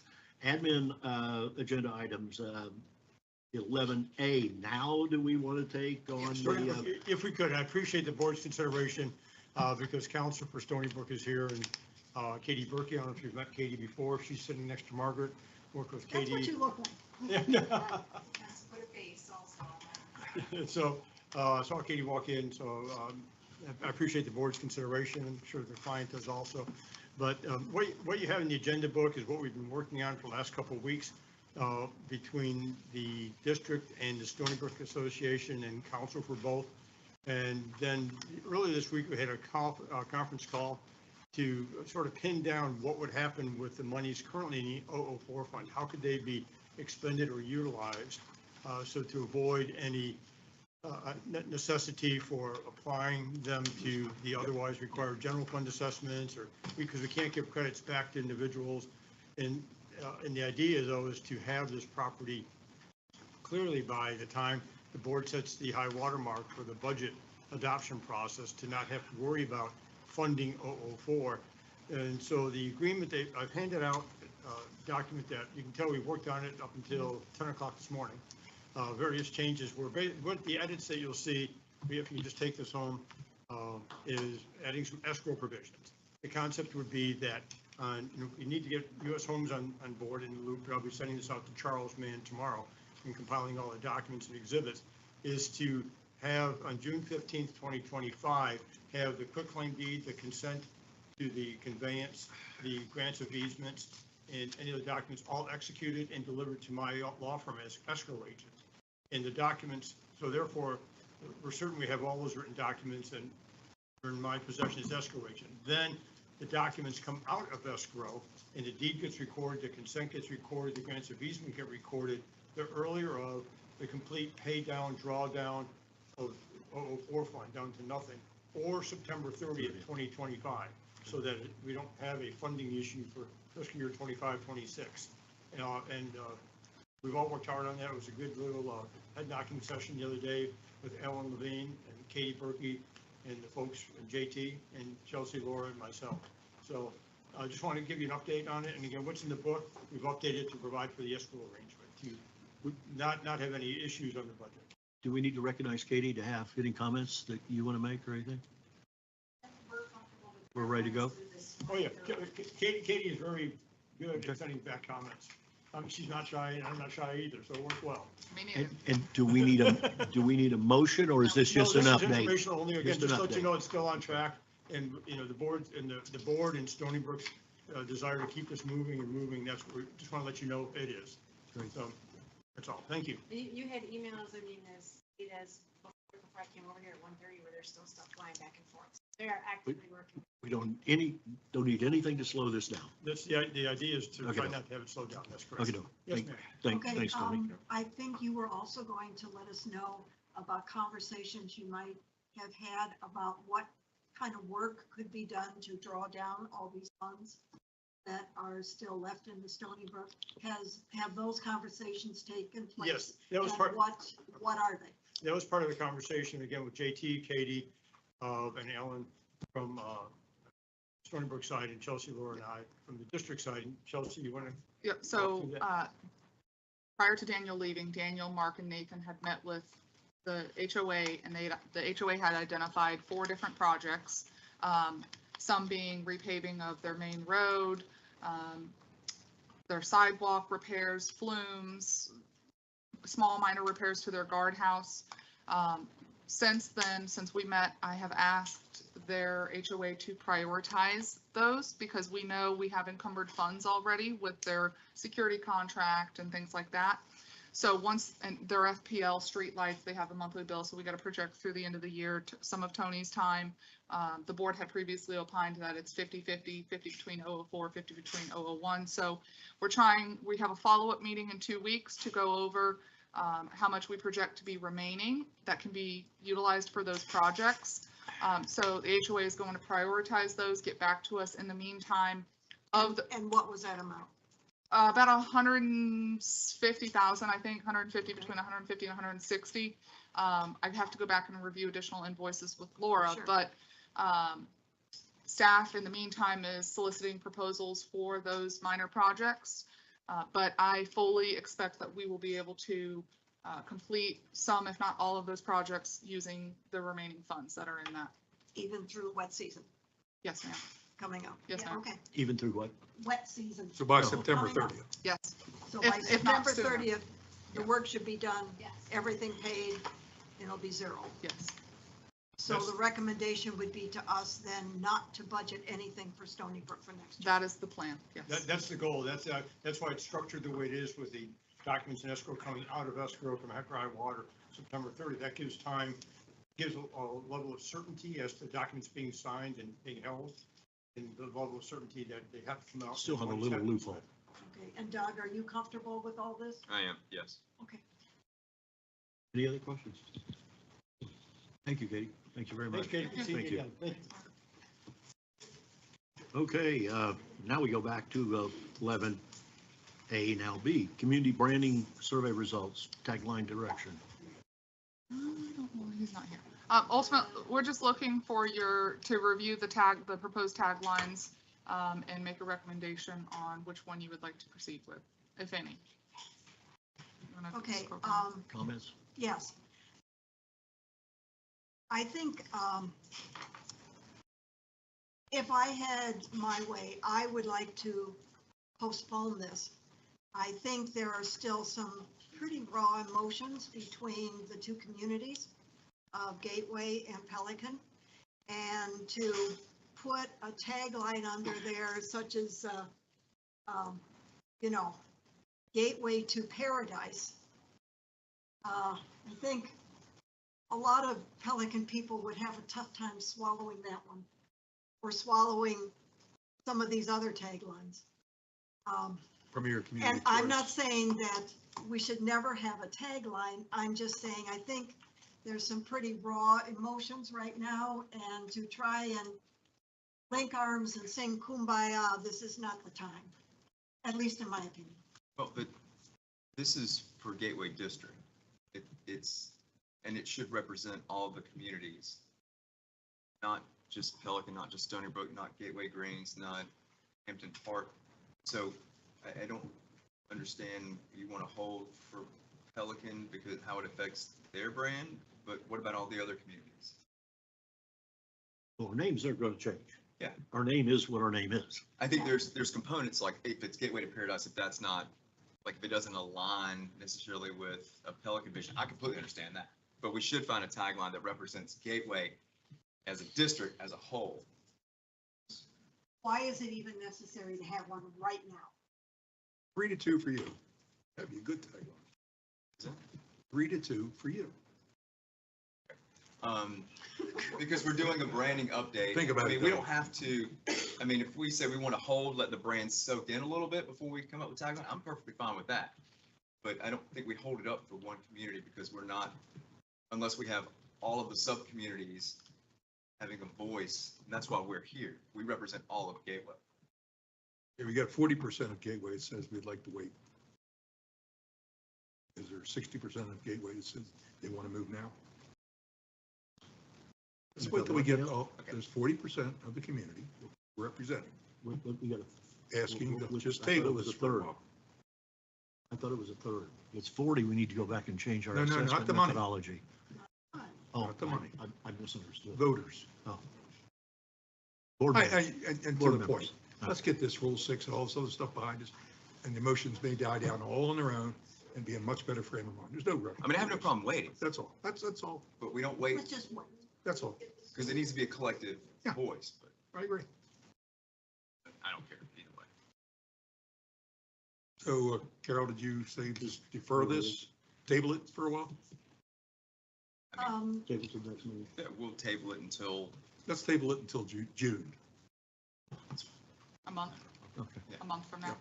Okay. Second meeting. Well, is that a motion, a second, you need to have that? I made the motion. Table to June. I'll second. All in favor, say aye. Aye. Aye. Moving on. Okay, So June 19th, we'll put it in the second meeting because it's going to be budget. yeah, the first one, no, not the first one. No. All right. We might not even agree on Gateway after that first one. I kind of like 3-2. 3-2 for you. We might call it Little Mexico, you never know. Okay, 11B. Actually, you know, that's starting to grow on me there. I know. Yeah, 3-2 for you. So the fee schedule, Take that we five tip, out. this is just a draft of the fee schedule. We have to have a public hearing to adjust or adopt any new rates. We typically do this time of year. And the timing is why we do it right now is because of the soccer leagues and Coming in. the rental of the Sherman Soccer Complex. They're gearing up for the fall. And so, anything in red is what we are proposing to change. A lot of these are more for clarification that we've learned, during operating, like, how many, it's 2 per household, instead of just 2 cards, because then is it 2 cards per person, per? Pretty modest increases. I mean, I didn't see any objection. And then I just want to call out, if you recall, like 3 years ago, we did an analysis on the cost of the fields and the expenses and the revenue. This is the last increase of that plan that we had put into place. So year 1 was 49 an hour, year 2 was 58 an hour, and this is year 3 at 67 an hour. And refresh my memory, what was the goal with this? I cover believe it was to 50%. recover 50% of the expenses of that. I need to go and reassess what those numbers look like right now. Okay. Because we've had rentals of like increased party rentals and leagues, etc. So How much time do actual Gateway people use the soccer complex? outside of league rentals, No, yes, not league rentals or anything like that. I mean, it seems to me when I look over there, the majority of the time it's being used by other people. Well, the leagues make up about 50%. So all the whether it's football or soccer, Youth leagues. right? youth leagues, about 50% of that population are Gateway residents. And that there's some give or take there, but on average over the years, it's been about 50%. So when you look over there, like now, because if it's season and they're practicing, you could say about half of those individuals that are over there are utilizing the field are Gateway residents. Outside of that, it should be 100% leveraged by Gateway residents, or at least What do you mean, 90%. Well, I if don't- you come on a Saturday, Yeah, on a non-league League day, day. you see people out on the field or in the park, Should be Gateway. they should be 100% Gateway residents or their guests. are they? Not necessarily. I mean, I think the usage is probably maybe 10 to 15% are using the fields From Gateway? that are outside of Gateway that we're not regulating or enforcing. We could have ice in. Well, I guess, do the Gateway people feel comfortable with supporting that for other people? Yeah, because you In can't, essence, or does the Gateway Yeah. people want, in essence, to make this revenue neutral? well, here's so the other side of the equation is if we were to limit non-gateway participation, it would have significant impacts on the leagues themselves, being able to. Who would the kids play? Being able to participate. Who would the kids? The numbers would go down, you wouldn't have enough teams per age groups, you wouldn't have enough, volunteers, so that 50-50 is a good mix. I mean, soccer normally carries about 800 players per season. Flag, their numbers have increased year over year, so they're probably anywhere between 400 and 500. That number might even have jumped up to 600. So you need that significant amount of numbers in order to have enough teams for them to play themselves. And in some areas, you need to have like tiered, so you have an advanced U12 and a intermediate, so you're playing like for like. So you really, the more numbers you have, the more it benefits the league to support it. Now, I guess what I'm asking is, are you guys comfortable with just basically 50% of the expense you're having to pick up, or 50% somebody else is paying? well, I and mean, If this isn't maybe stuff. only 20% of your people ever use the soccer fields. There's no way Because- for us to ever count, unless we ID, who is a Gateway resident, who is not a Gateway resident. So for us, it's just, you're renting the field. That's the use. You're paying to rent this field for a specific time period. Well, there's a bigger conversation. If you have a program, a facility, in a perfect world, the program or the participants would 100% fund the O&M for that, right? Parks and Recs, that very rarely, if ever, happens. Matter of fact, I think it's even very difficult to even get 50%. Most of them in the city and the county are operating at maybe 20% of fees over operating and maintenance costs. So we took a stance to try to at least get to 50%. So 50% is subsidized by the participants and the leagues.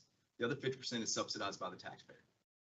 So should we look to, in the next 2-3 years, to go to 75%? It's possible, but there's a negative return there at some point, because if you raise the prices, and we could argue what we charge for league rentals and what the league charges to play for registration, that can vary. I think where we keep an eye on it is if our percentage of fees in relation to registration costs, if that's 30%, 70%, that's additional league fees, uniforms, referees, and then maybe profit or whatever. We don't want to get to a point where we're raising our fees and there's a negative impact, which is it becomes too expensive for kids to play. Right? There's a negative return there. So we want to optimize our fees as much as possible because we want to recoup so we can continue to improve and make it cost effective for all of Gateway and to have good amenities for all of our Gateway people to use. But we have to kind of keep an eye, and we can't control this because if they're profit or non-for-profit, you can't tell a business what the Right. profit margin is going to be. And other people might argue that. We've asked for books and all that stuff in the past. And Which is just- exactly the approach that, as I recall, about 10, 12 years ago, Yeah. Bill Guy wanted to do. Yeah, so I mean, we could argue that, but I think our approach should be to continue to increase as the market predicts, and that's what staff has been doing. They've been looking at other field rental agreements in Naples and other surrounding counties to make sure that we're in line, and actually we're still probably on the cheaper end in relation to most of those. But I don't think there's anything wrong with continuing to increase as it costs more to improve the fields. But we just have to be mindful that we don't hit a point where we're pricing out the whole purpose of the leagues, which is to give the kids somewhere to go and play. And so there's got to be a line that we have to keep an eye on. So Well, plan, I would like to maybe take that 50% and now over the next 3 years, move that up to 75%. Because I don't honestly think the leagues have a whole lot of other options as to where to go. Well, they don't. And that's the other point too. So, Lee County is I mean, at the low end of. I don't know that we should be subsidizing just because We The wanna county's be nice not guys. creating, yeah, well, You know. Lee County is at the lower end, in the surrounding counties for having, sports recreational facilities. Go to Naples, well, they've got field availability funded by Naples and the county and a lot of private investment. So you've got two sports facilities with, probably 15 fields, baseball, pickleball, tennis, but that's all privately, or at least partly private, part public. Well, do they funded. want to make that 45 to an hour That's the- trip yeah, down that's there based on traffic? So we do have some leverage because we do have some of the, some of the nicer fields in the area. And we should be paying attention to cost. But my only point is, let's not price out the kids. Right. So, yes, So I don't have a problem with what you're presenting today if you're telling me that this brings us up to 50%. we're, In the future, I would like to continue that and go up to 75%, where we can at least say we're recouping 75% of our, Because just like Gateway as a whole, we're reaching the end of life cycle in some of our facilities. Lights, the next couple of years, lights needs to replace. Lights and The doors. fields, I mean, that turf is probably 10 years outlived its lifespan. And what is it, like 100, 200 grand per field to resod those? That's not cheap. So- And, yes, we can do that assessment and find out where we are, but this was based on from 3 years ago, the rates that we Right. needed to get to. We can Okay. absolutely do that evaluation and have that prepared for the public hearing. So are and I we, do remember that, and that's fine. I'm not questioning this. I'm just saying, I think we need to go a little further now, going out into the, are we needing to set a public hearing for this then? Yes, hey, let me make just one more comment. The way I've always looked at it is, what is the total operating cost? What is the burden to the district? That's the number that we want to offset as much as possible. So if we're saying we want to be at a 50% recovery from the programs and, leases and participants, that's where that's revenue. What is the revenue being generated to offset the 50%? One way is to increase your lease agreements. Another way is to bring in additional service offerings. And that's where I've harped on a couple times. We should be developing additional programs and services like. to increase. Like what do you, Well, there's times during the summer where those fields are vacant. You could run tournaments over the summer. agility programs. Anything. You could run, I don't know, let's say on the fields, maybe you do just different, instead of just soccer, flag football, maybe there's some senior leagues that you could do. Or partner with the different clubs, like, Gateway's got a softball field, we have tennis courts, they're leveraged not 100% of the time. If we had a programs director that was creating programs for Gateway as a whole and running those, whether it's using our facilities or partnering with other communities to help run leagues at a cost, it's just how do we Just trying generate to more revenue? How do we generate revenue? And the bucket isn't always just to increase the field lease numbers. We can grow revenue in other areas as well, additional program services and offerings. How much consideration have we ever given to turn the whole thing over to Lee County? I know we couldn't control who uses it. We did it some time ago and it just kind of fell through the cracks. I mean, we get rid of the total burden. We haven't. Well, but we haven't I done would absolutely disagree with that, just because when you do that, you lose all control. I understand it. I totally, So then you're not servicing our Gateway, yeah, now but you're not taxing them either. If you give it away, then, the burden of cost goes away. Well, it might show what an opportunity is. On the other hand, it may not be anything.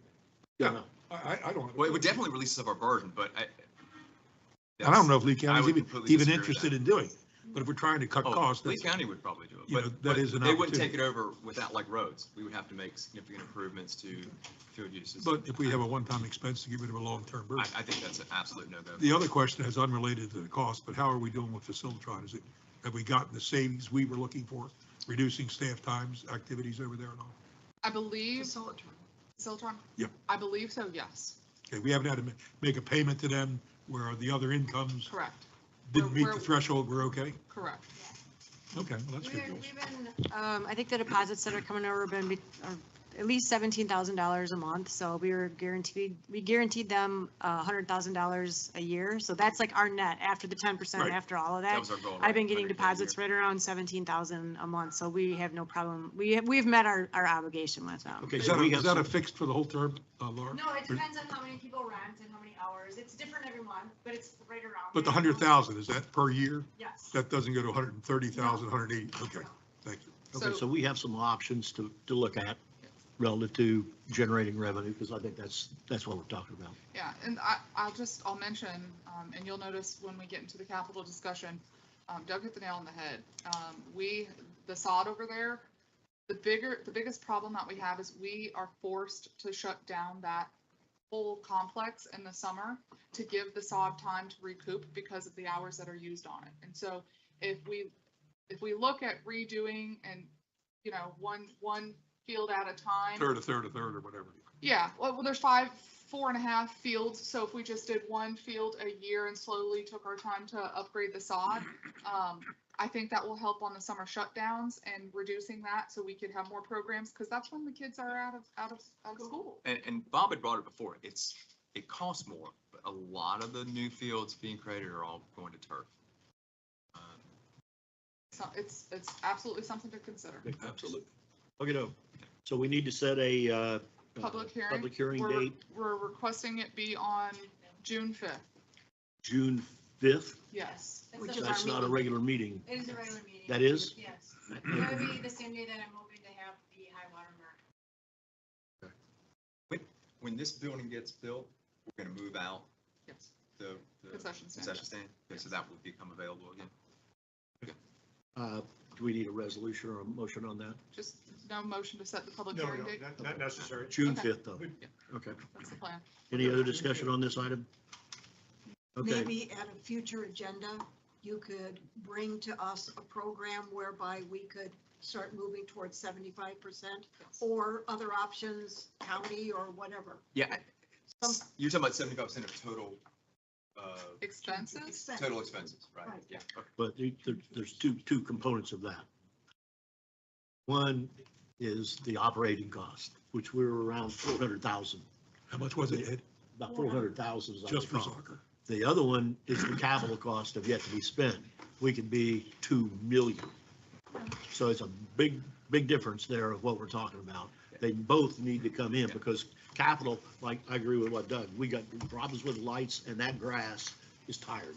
Yeah. It's just plain down tired. Right, and if our plan is to, let's say, the next step might be, what's the pathway to 60, 70? Right. 80 might be a stretch. That comes from two areas. One, well, maybe three. We could just say, how do we increase revenue? How do we increase revenue to offset the burden to the taxpayer? The other side of that too is managing the expenses. And I've always said, if we look at what we spend for landscaping, are there ways where we can reduce by 5%, 10% of our total maintenance fees because we're optimizing a different company or doing some of that stuff? So if you can work on both of those simultaneously, Yeah. you can get to, it may not have to be 60 or 70% because the total cost drops from 400,000 to 350. So that burden is less and less to the taxpayer. So that's what, And I'm it's a not tool. saying that you do it now before we pass the budget, but maybe look at September or something like that. But start putting it in your mind that we need to get on a program, because I still think we should not have to spend this amount of money without having to get more revenue from it. I think the best time to do it would be after the fall leagues pay this new rate, if that rate's approved. Then we'll have 6 months of data in order to figure out the projections. So yes. Well, we I'd be can- particularly interested in future capital because that might And that- really drive us to go to Lee County. Absolutely. I mean, at least like to be able to consider that, to get rid of them, Okay, because that is a pretty heavy burden. We've had that conversation multiple All right, times. let's go on. Well, we used to talk about Rule 6 and we repealed that, so. I got to Yeah, cover they the just kind of fell tagline. through the cracks. Fiscal year 26 capital budget discussion. Okay, so the first Who's one doing up this one? here is utilities. Everything on here is paid for by the rates, right? Yes, ma'am. Enterprise. Enterprise. Enterprise fund. So there's really nothing that we need to look at here, right? Verify that it's got enough money in it to do it. Laura, is there anything in here that we need to be focusing on in particular? No, because everything, especially the big ticket items are all things that we've discussed previously, so there aren't any surprises in here. What about the odor control? That Have we got that in here is, now for the new dollar values? That's in there. right here, this line, right here, the 97. Okay. 385, okay. And then with these others, yes. Yeah, the odor control really goes up in 27.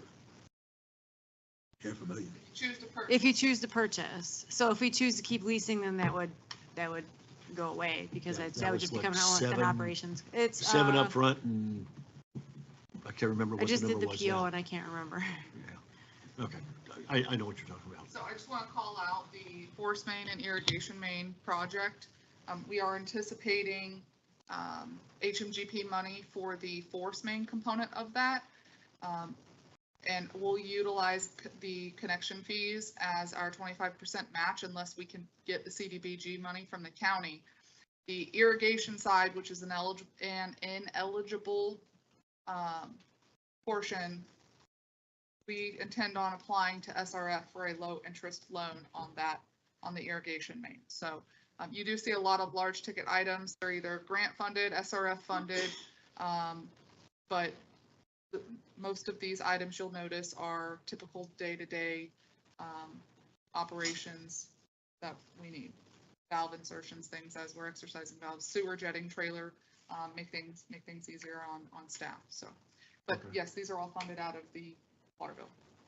And I see at the very bottom, there's a whole bunch of tractors and trucks and whatever.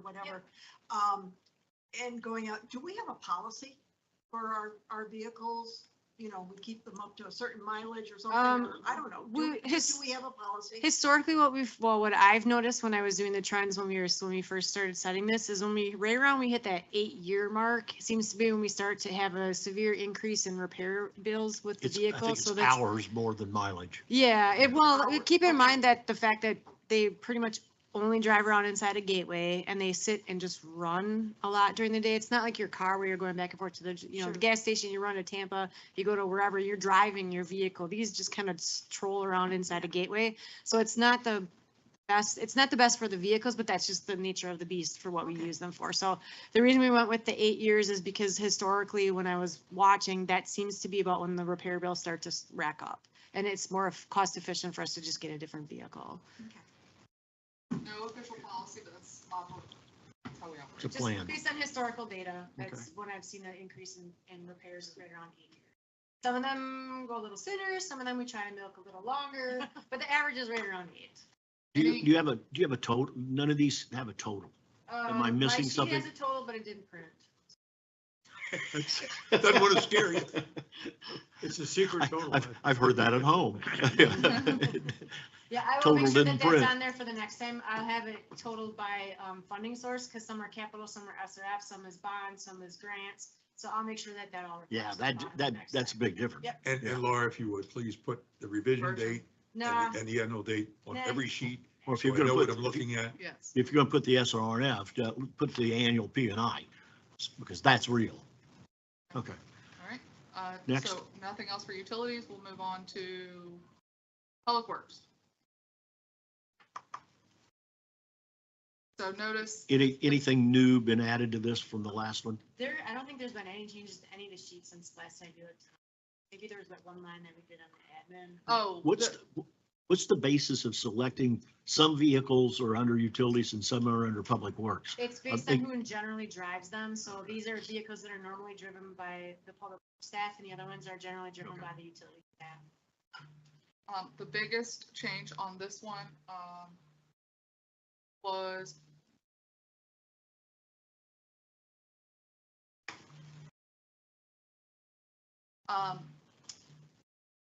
so it's based on the RWA design, which he'll be here at your next meeting. We'll be at 60% design. Landscaping down Griffin, so it's in 2027. It's not next year, but just forecasting to the future. Once we get the irrigation installed, we'll want to have we'll want to do the enhanced landscaping down Griffin. So that's the biggest change. And then, is there a second page of public works? No. Most of these are bond related projects that we haven't completed yet. But that's pretty much The it. surface water aerators, That's a bond project.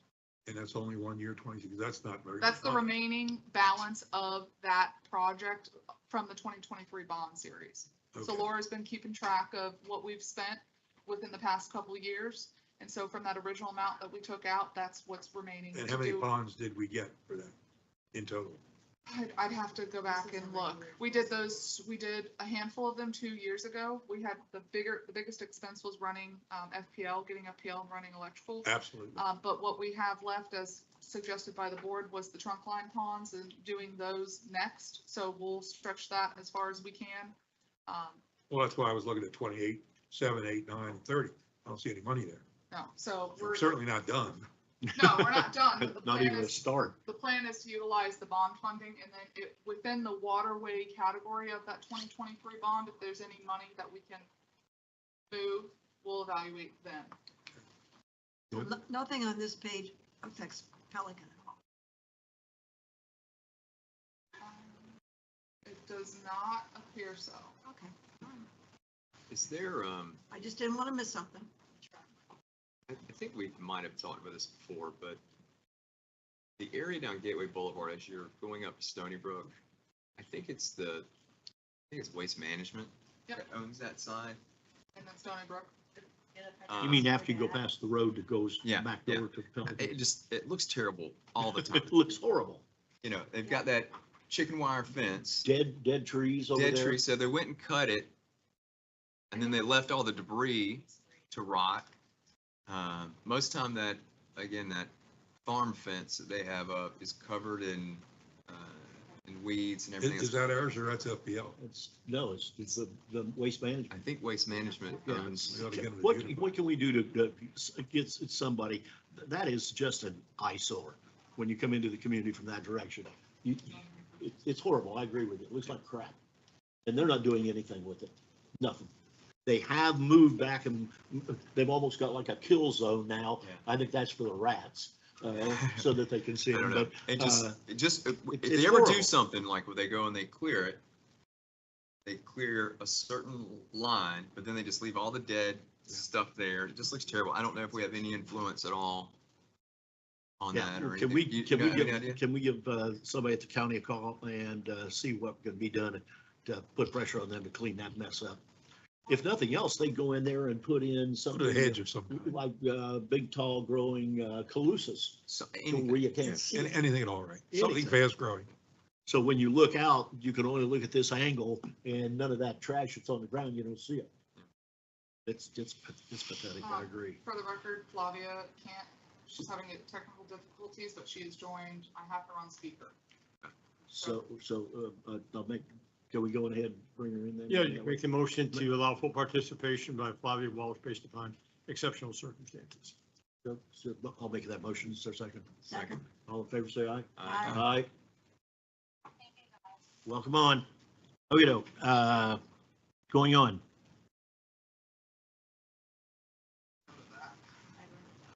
Parks and Rec. Okay, so the biggest ticket item that is new on here is the additional parking at Sherman Soccer Complex. The EOPC that we have rough is $500,000 from Tetra Tech. So, and then also the $160,000 for the pool deck resurfacing. We did get an actual quote for that.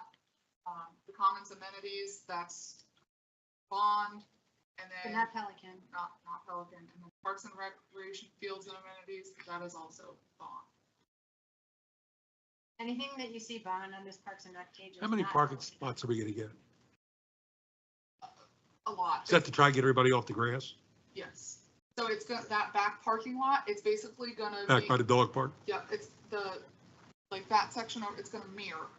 So we're talking, Have we got a design on this yes, additional parking? yeah, there's actually a change order in the task authorization, Tetra Tech's gonna bring to you at the next meeting. So we have to pull the public works storage building out of that TA. But they're pretty much at like 90% design. We're ready to submit for permitting, a couple minor tweaks, and then go to bid. Questions?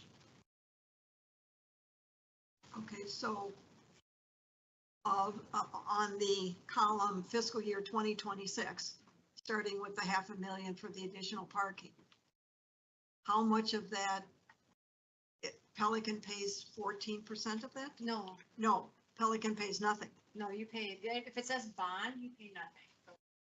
That's a capital. It says capital. Yes, that's the one where you're doing the 0.5 of the expenses.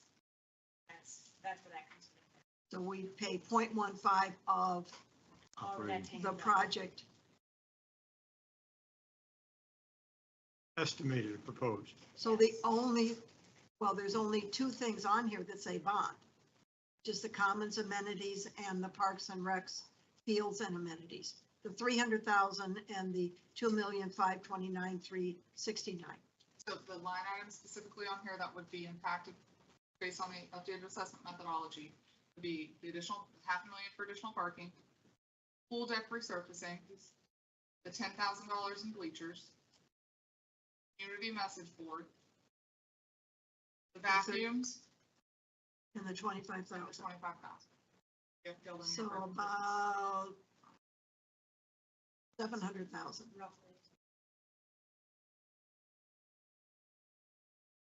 0.05 of 700,000 is. It's not a My flat- mind's a mess. It's not a flat 15% that it'll be. Because 105,000. Yeah. So 15 will of that- 700. Will those be moved? Those are going to stay under Parks and Rec, though. They're not moved to the 002 account. correct. So where that, well, No. yeah, that's where I have that silos tab where I was saying we have to share the common costs. That's where this would show in that one. So there are two line items in silo for Parks and Rec. One is capital projects, which pulls from this sheet, which you would pull, it would pull 0.15 of whatever the total that you would pay. That's, let's just use the $700,000 number. And then if the board chose to put any money into reserves, you would pay the 0.15 of whatever that number from reserves. And that's for every silo we're doing. So each silo, so Public Works, there will be a capital projects line that'll pull from this Public Works capital sheet. Same thing with Parks and Rec. So you will see it on your 002 under Parks and Rec, capital project. Okay. Well, honestly, guys, it doesn't make a whole lot of sense that pool deck resurfacing for $160,000 when Pelican already has 5 pools, that we have to pay anything towards that. Okay, I mean, we've been down that road. That's how we came with 0.15. So Well, you this- didn't bring anything except a bill to us. I'm sorry. You didn't bring anything Well, but a I- bill I to think- us. I think we agreed that the 0.15 was the negotiated agreement. Yeah. For the Unanimous. whole thing, unanimous. We unanimously agreed to that. So Yeah. what we're looking for right now is, do you want to proceed with any of these projects at all? None, some? Well, I'd like to kill the parking and the pool deck. Yeah, I If there, wouldn't mind that either. if there are things that need to be done and their service lives are up, that's our job to do. I will say, go ahead.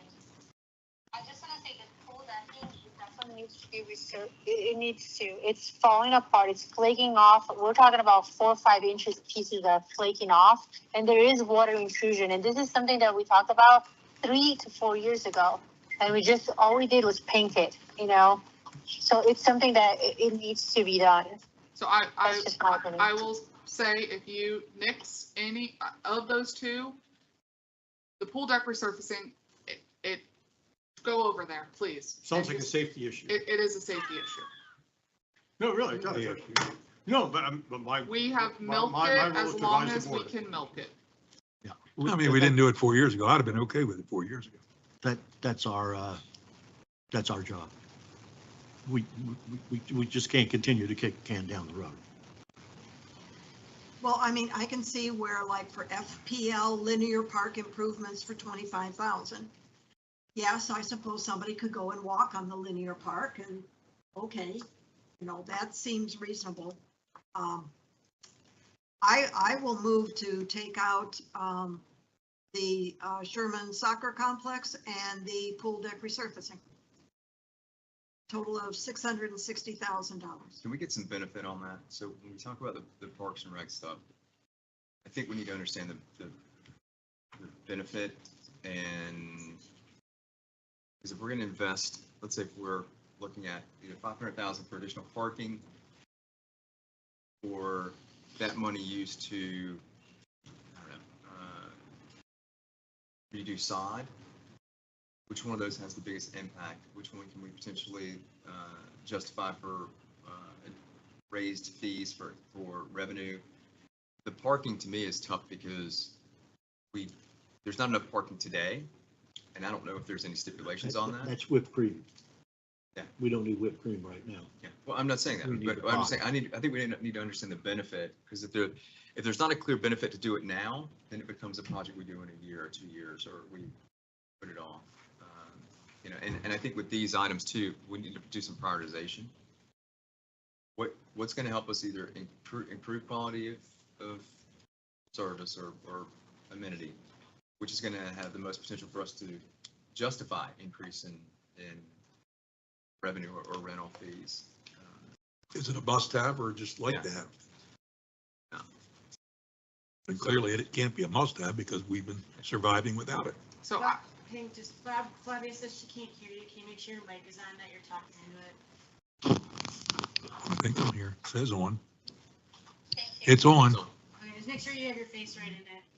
So if you don't wish to continue with the additional parking at the Sherman Soccer Complex, then I will tell Tetra Tech to cease any future work on that. is today's focus of the workshop our capital improvement plan? No, it's all of it. Okay, I think we should wait and have that conversation when we talk about capital improvement holistically, not just pull pieces out, All items. all items, Doesn't I'd make agree with sense. that. 'Cause you have to Then look at some why are we level. looking at it? I guess that's what I'm asking.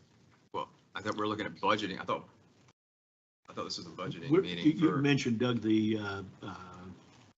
field. Where am I looking at the, Fields are in operating. I'm sorry? The field pricing is in operating. We had got an estimate for one field for next year. Where's that out on here? See it, it's not on there. It's in, It's in operating. not capital. It's not a 'cause it's capital. maintenance. that's it to is- redo the field. One field, Yeah. yes. That is So in- that'll come under O&M as opposed to capital. Correct. So different funding sources, yeah.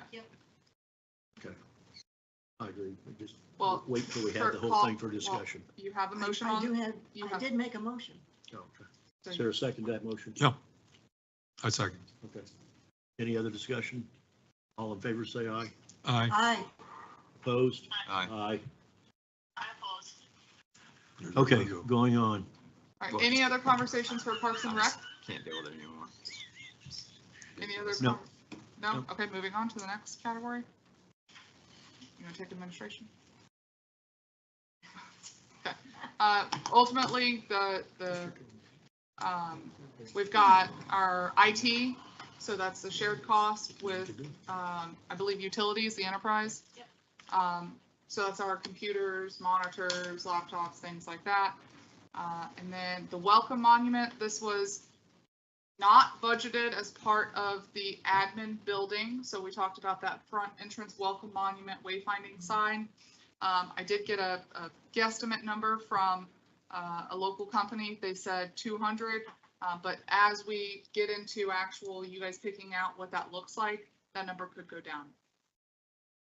I thought that was going to be the message board. I have a question. The message, What do we have? I just have one quick question. What did we have allocated to redo the monuments on FY 2025, like for this year that we didn't touch? in the bonds, there was 300,000, but that money has been shifted over to the parks. Okay. Because it was assessed as part of the same category. So there were two message boards. There was potentially one for here at the Sherman Soccer Complex saying game tonight, board meeting tonight, advertising, whatever that may be. This one here under administration is for the administrative building. So you can We can nix the one here, or we can, and only do the one at the admin building and the commons. Do we have costs on these? Do we know what the I costs are? got a ballpark number until we get into the details. Yeah, I This want to is- see what this looks Yeah, like. I mean, That's a I don't lot think we of can make money. any decision on, again, the Yeah. cost and the benefit and what could we sell space on it? How does it become That's- revenue generating? That's a lot of money for that item.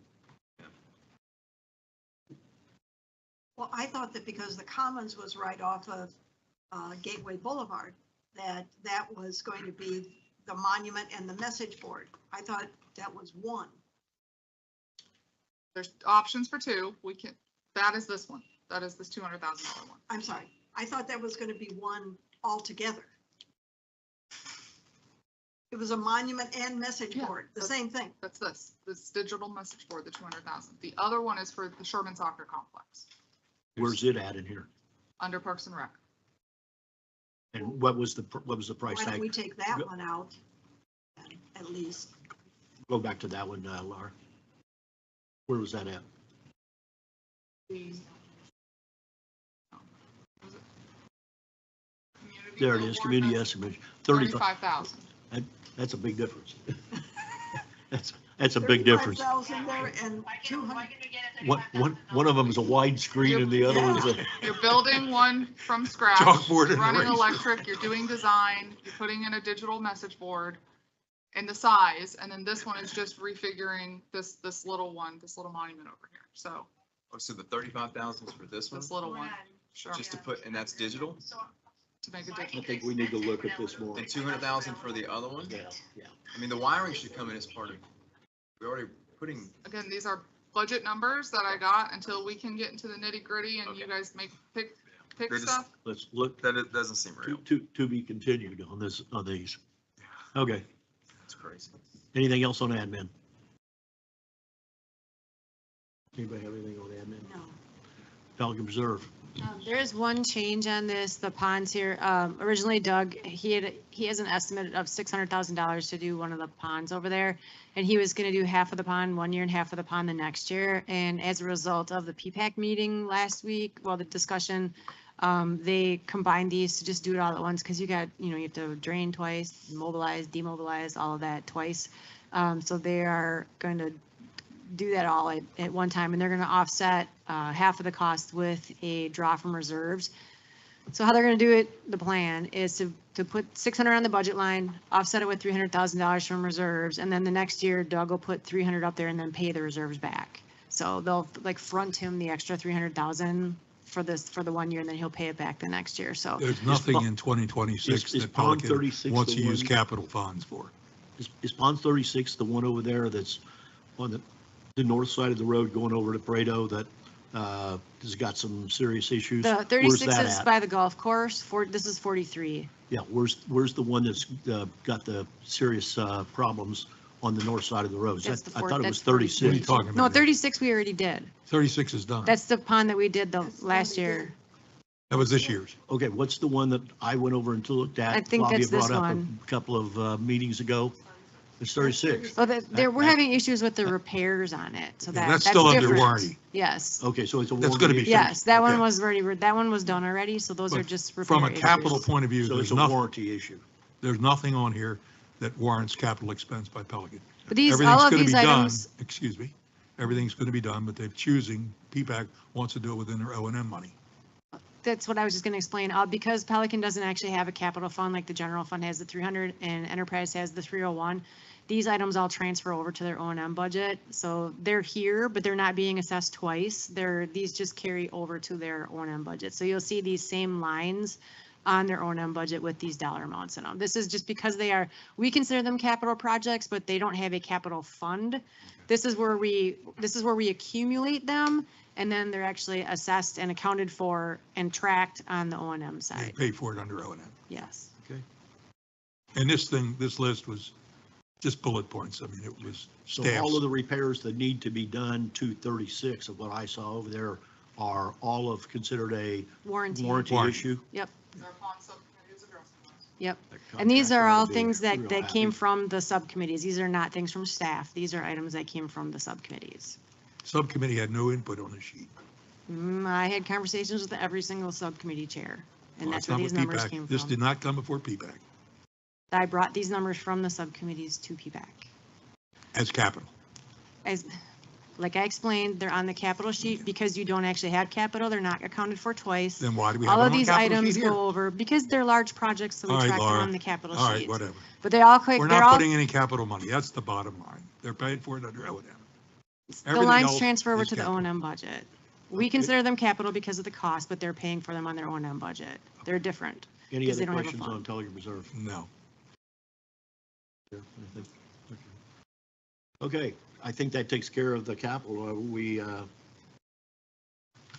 Bringing it back to Yep, so we'll go back to- refine some of these items. Okay. we'll go back I think to we the need to look allocation page. closely, everybody needs to look at these closely before that next Actually, meeting. the next item is staffing and the Board of FRS. Which I we know already did. We talked about that in the earlier. workshop. So is there any other discussion or questions on? Just get with the staff and let's get some answers I've at got- May Day or whatever it is. Yep, I have notes to do some surveys and get a little more information on that. Talk to them before you have your Cinco and De Mayo. I have a note to bring it up at the lunch. Okay, so besides surveying, what else are you going to be doing? I have a note, if we move pension plans, what are the one-time costs? What would the buyback cost be? Could we use these dollars to give bonuses? Poll the employees regarding health insurance, pension, vesting time, or would they prefer to have it more as a merit? And I'm gonna ask them in a general way about those particular things at the May 5th launch. Okay, Does We also all of wanted- our, I think that covered it. I'm sorry, go ahead, Doug. Yeah, we also wanted to make sure that we captured any additional market data, other municipalities Yep. like for like, as they seem benefit. Do all of the staff understand what we're talking about on this FRS and XYZ and all that? Do they understand it? No, But some do, before some we have a don't. meeting with them, we might want to make sure they understand what they're voting on. Yeah, I'll talk, that's what I'm gonna talk about at the meeting on the 5th, is that's be like a Q&A. So they'll be able to ask questions. I'll give a brief overview of like a broad. A lot of people vote no on a change just for the hell of it. This might be in their best benefit to go with this. Well, there's- We'll educate them. From an employee standpoint, it's a no-brainer. That's what It's I- you're getting something for nothing versus leave everything like it is. But if you're asking, Would you this rather or have that. something else? that's gonna be the key. There's the Okay, issue. would you rather have a raise, increased merit versus that? Would- There's where the issue lies. All right, so. Okay, Recap, that was a good recap. Any other things that Laura missed? I don't think so. Okay, I think. Just the one thing Doug added. Yep. There. contacting other Give us- municipalities. I added that to Give my us list. some comparisons. Okay, moving on back to the budget and to the allocation page. We were at 102, is that where we were at when we left? We were on the allocation page. All right. No, that's right, okay. Operational admin. So these are, this is the third of the half, or how it got split out this way. For admin costs, the reason it's not equal here is because this is just like my time, Chelsea's time, Randy's time. It's the administrative So it's side that unbalanced. goes. Yeah, so when we look at the 400 budget, the actual utility staff is included in their budget. So this is just like the admin time that gets charged to the enterprise fund. You know, we should classify that as like tier 1, tier 2. Tier 1 is leadership or administrative. Tier 2 is actual. Worker bees. Yeah. Anything under admin is us, and then the rest is under Yeah, utilities. or that, Yeah. if we just define it as administrative versus. Yep. General staff. We don't have to So explain. that's what all these things are here at the top. You can see I was able to reduce our payroll processing fees quite a bit. I had some very extensive conversations with Paychecks, and for this year alone, I think I ended up saving us about $20,000 in payroll processing fees. So I did get that down quite a bit. I'm trying to save and not spend on things that we're not actually using. And what we talked about a while back, did we find that, I don't know if it was Paychex, has a performance management component in their suite? Yeah, I'm actually looking at switching to Bamboo from Paychex. Their HR model is amazing. It is extremely user-friendly. We can pretty much write all of our own performance reviews, make them look however we want. You send them out. The application process is 1,000 times better than what we have now. So that I actually have a follow-up conversation with him, I think in like 3 weeks. So the plan should we decide to go that way, would be to transition, it's two separate modules. There's the payroll module and then the HR module. I would transition the HR hiring module first, because especially with all the recruiting that we're doing, it will make things a lot easier for hiring managers and whoever's doing payroll to work with it, and the applicants. And the 'cause onboarding process. the onboarding will be much better. You can actually make offer letters for them to digitally sign through the platform, which we don't have the capability to do. And the cost is about the same as what we're paying right Good. now. Because I think it's crazy for us to talk about an FRS system. We don't have a good ability to measure performance. So that's all part of the new package. So, but the payroll processing fee shouldn't go up. It'll be about the same as what we're paying now by the time we put everything in. Again, these are up to you guys what you want to spend. I kept it flat from last year. This includes the what do we call them, retention bonus and longevity bonuses. For employees starting at 5 years, they get a bonus each year for that they're here. From 5 to 10, I think it's 500, and then at 10 it goes up to 1,000, and at 15 it goes up to 1,500. So we encourage employees to stay, so that's included. And then whatever is left over would be discretionary bonuses for performance or other things that would come up during the year. Obviously, taxes are taxes. This number may or may not change depending on what you all decide to do with the FRS. Saying health and life benefits, we were able to get that costs held for 2 years, which was great. So we know the first 2 years roughly what our costs are going to be for that. And then work comp is work comp. I don't have a lot of options with that. The professional fees were a lot higher last year. We had a lot of expenses that we normally wouldn't have in a year, which is why we had the budget of the 61. But I found that we're only spending right around the 20,000 should more than cover it. That especially with all the easements and things that we've been filing. So that includes all those filing fees that I have to pay to the county and just whatever other miscellaneous professional fees would come up.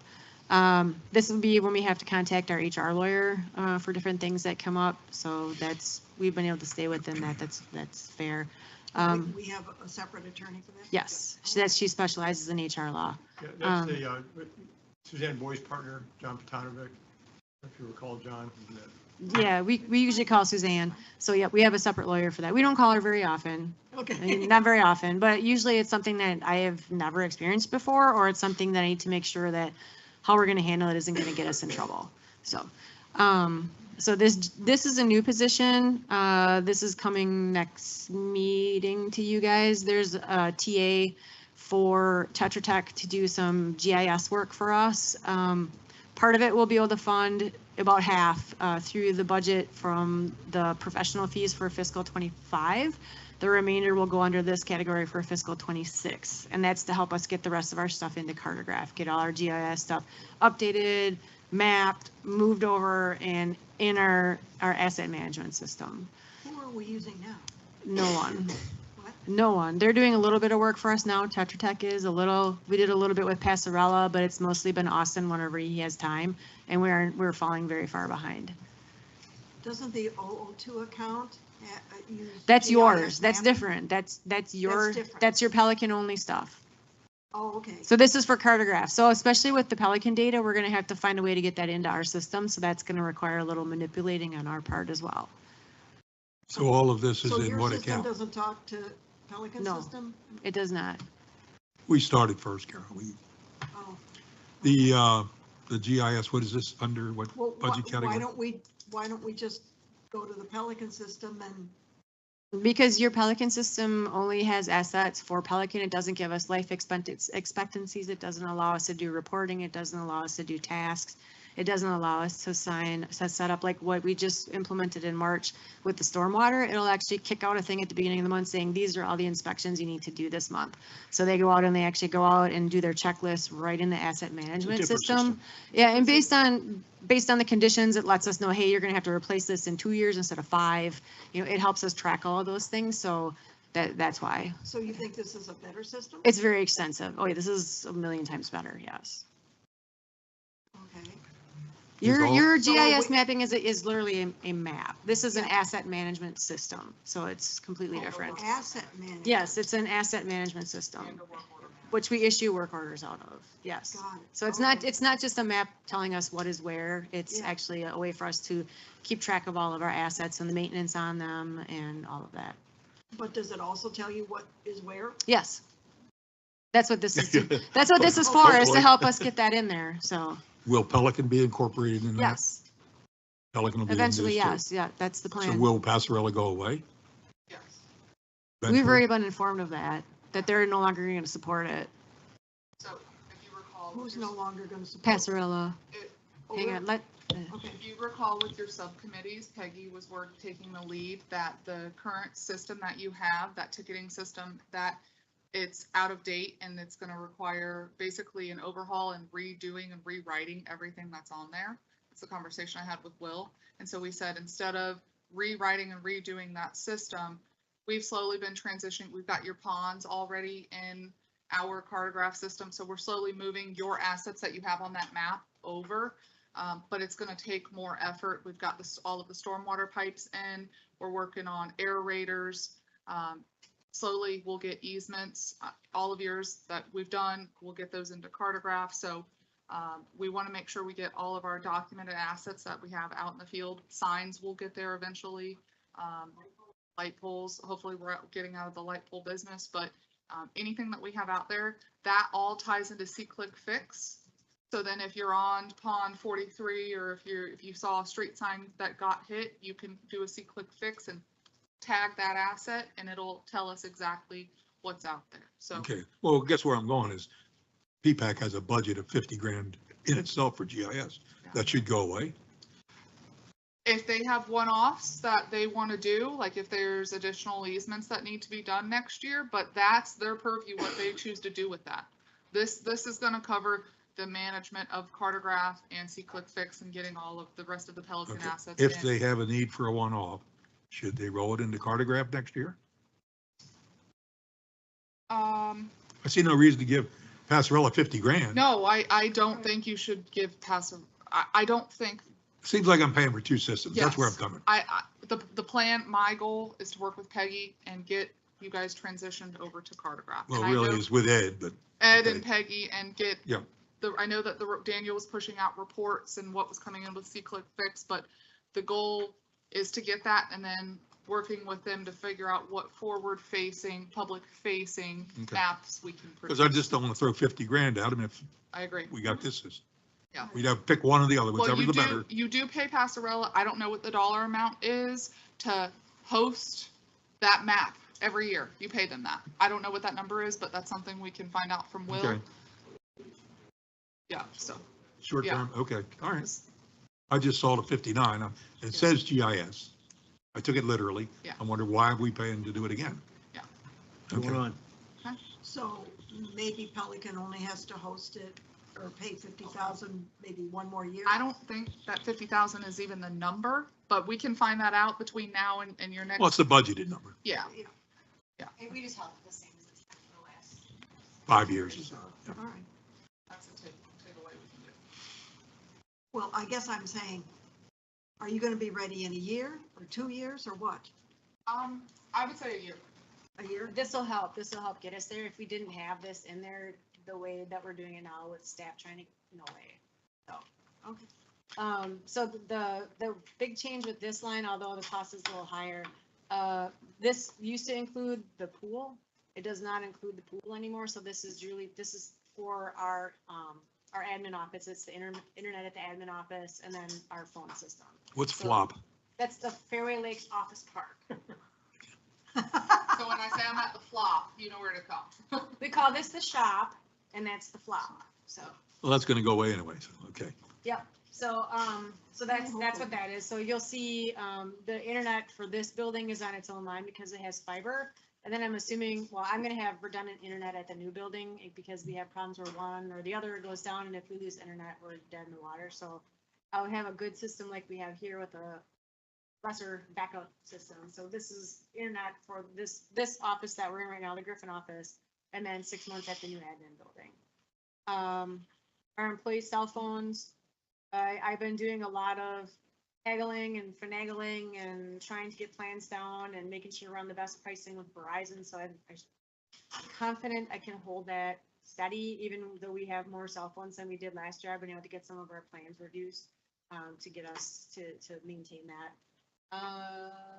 This holding the same, a lot of these are the same as what they were last year. The water sewer, I actually evaluated, we did not spend that much. It looks So like why we did- does anything with utilities? These lift are, stations? they're building utilities, not utilities, they're okay. building utilities. Okay. So that's like for here, it's our electricity, our water and sewer, Okay. and then others, actually Waste Pro falls under there, so, and yeah, it's trash. Are you, do you have anything in here are you gonna go through on these line by line? Do you want us to? I prefer No, not to, but I'd if rather you- see this from a 10,000 foot of items that are big ticket items that have a justification for other than a normal yearly increase. Does anybody have any questions about the remainder of the page? Sure, insurance. Insurance. It's 3 down from where you stopped, so, but that's a big ticket item, Yep, obviously. But the reason that is I figured a 10% increase on what we have now. We have a drone, which that was like $3,000, I think, that we had to pay for to have our drone insured. And then we are gonna have the admin building for half the year, so that's gonna be a new expense. That's why that went up considerably. Our tech expense, Genovi, is that 78K, is that just for support, or is there any hosting or? That includes hosting, support, licenses, backups, all of that. And are we happy with that? Are we comfortable with it? Yeah. And that's, Were you looking at what item? This one right here. item Line 54, 54, line 54. and that's, we will continue to use them. They'll help us set up the new building.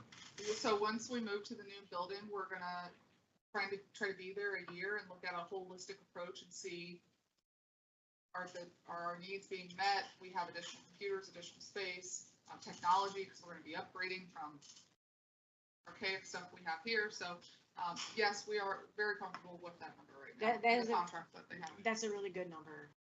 So, and the equipment that we have here, I've been slowly upgrading the servers and our billing computers and all those things. So when we move, that's all coming with us. That won't be in this building anymore. That's gonna come with us to the new building. Any other questions on any other items on the allocation page? Can we just go down to the bottom? Okay. So basically, it's going up 990,000?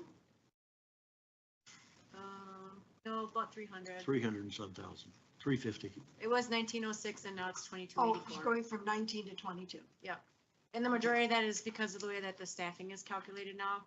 Because we used to have public works and landscape and all that was under their own category, and now that's part of this. So the majority of the increase is actually is wages, staffing, because it's allocated in a different spot. Okay, and if we make a change in pensions, that would be another 300,000 Yes, on top of it. correct. So it'd be 2.5-ish million.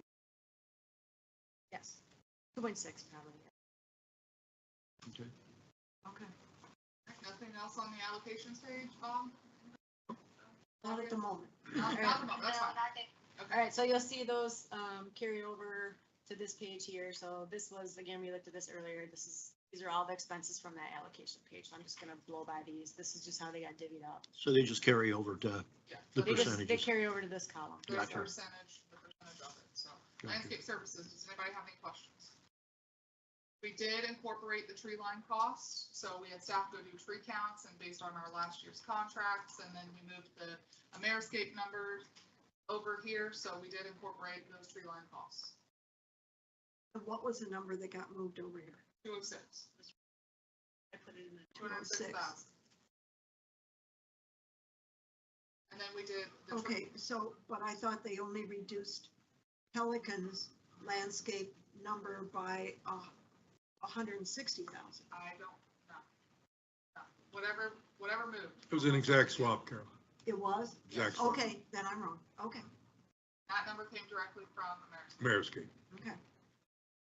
Like I said, we did tree counts, got estimates on that, and mulching. Mulching, I believe, was incorporated in the Ameriscape side, so we didn't have to account for that, so. Okay.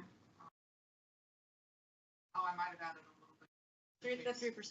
Yeah. That's why it went from 200 to 206. We added the 3. Anything else for landscaping services? Does this cover No. how often the FPL easement owing that area? Staff does that now. staff mows the. Took that in house. Yeah, we talked about that earlier while you were Okay. Yeah, transitioning. you're sorry. Anything else for landscaping? Do we have plans to continue to expand what staff can mow, or are we just picking certain common areas that? What's easy? Picking that- low hanging fruit.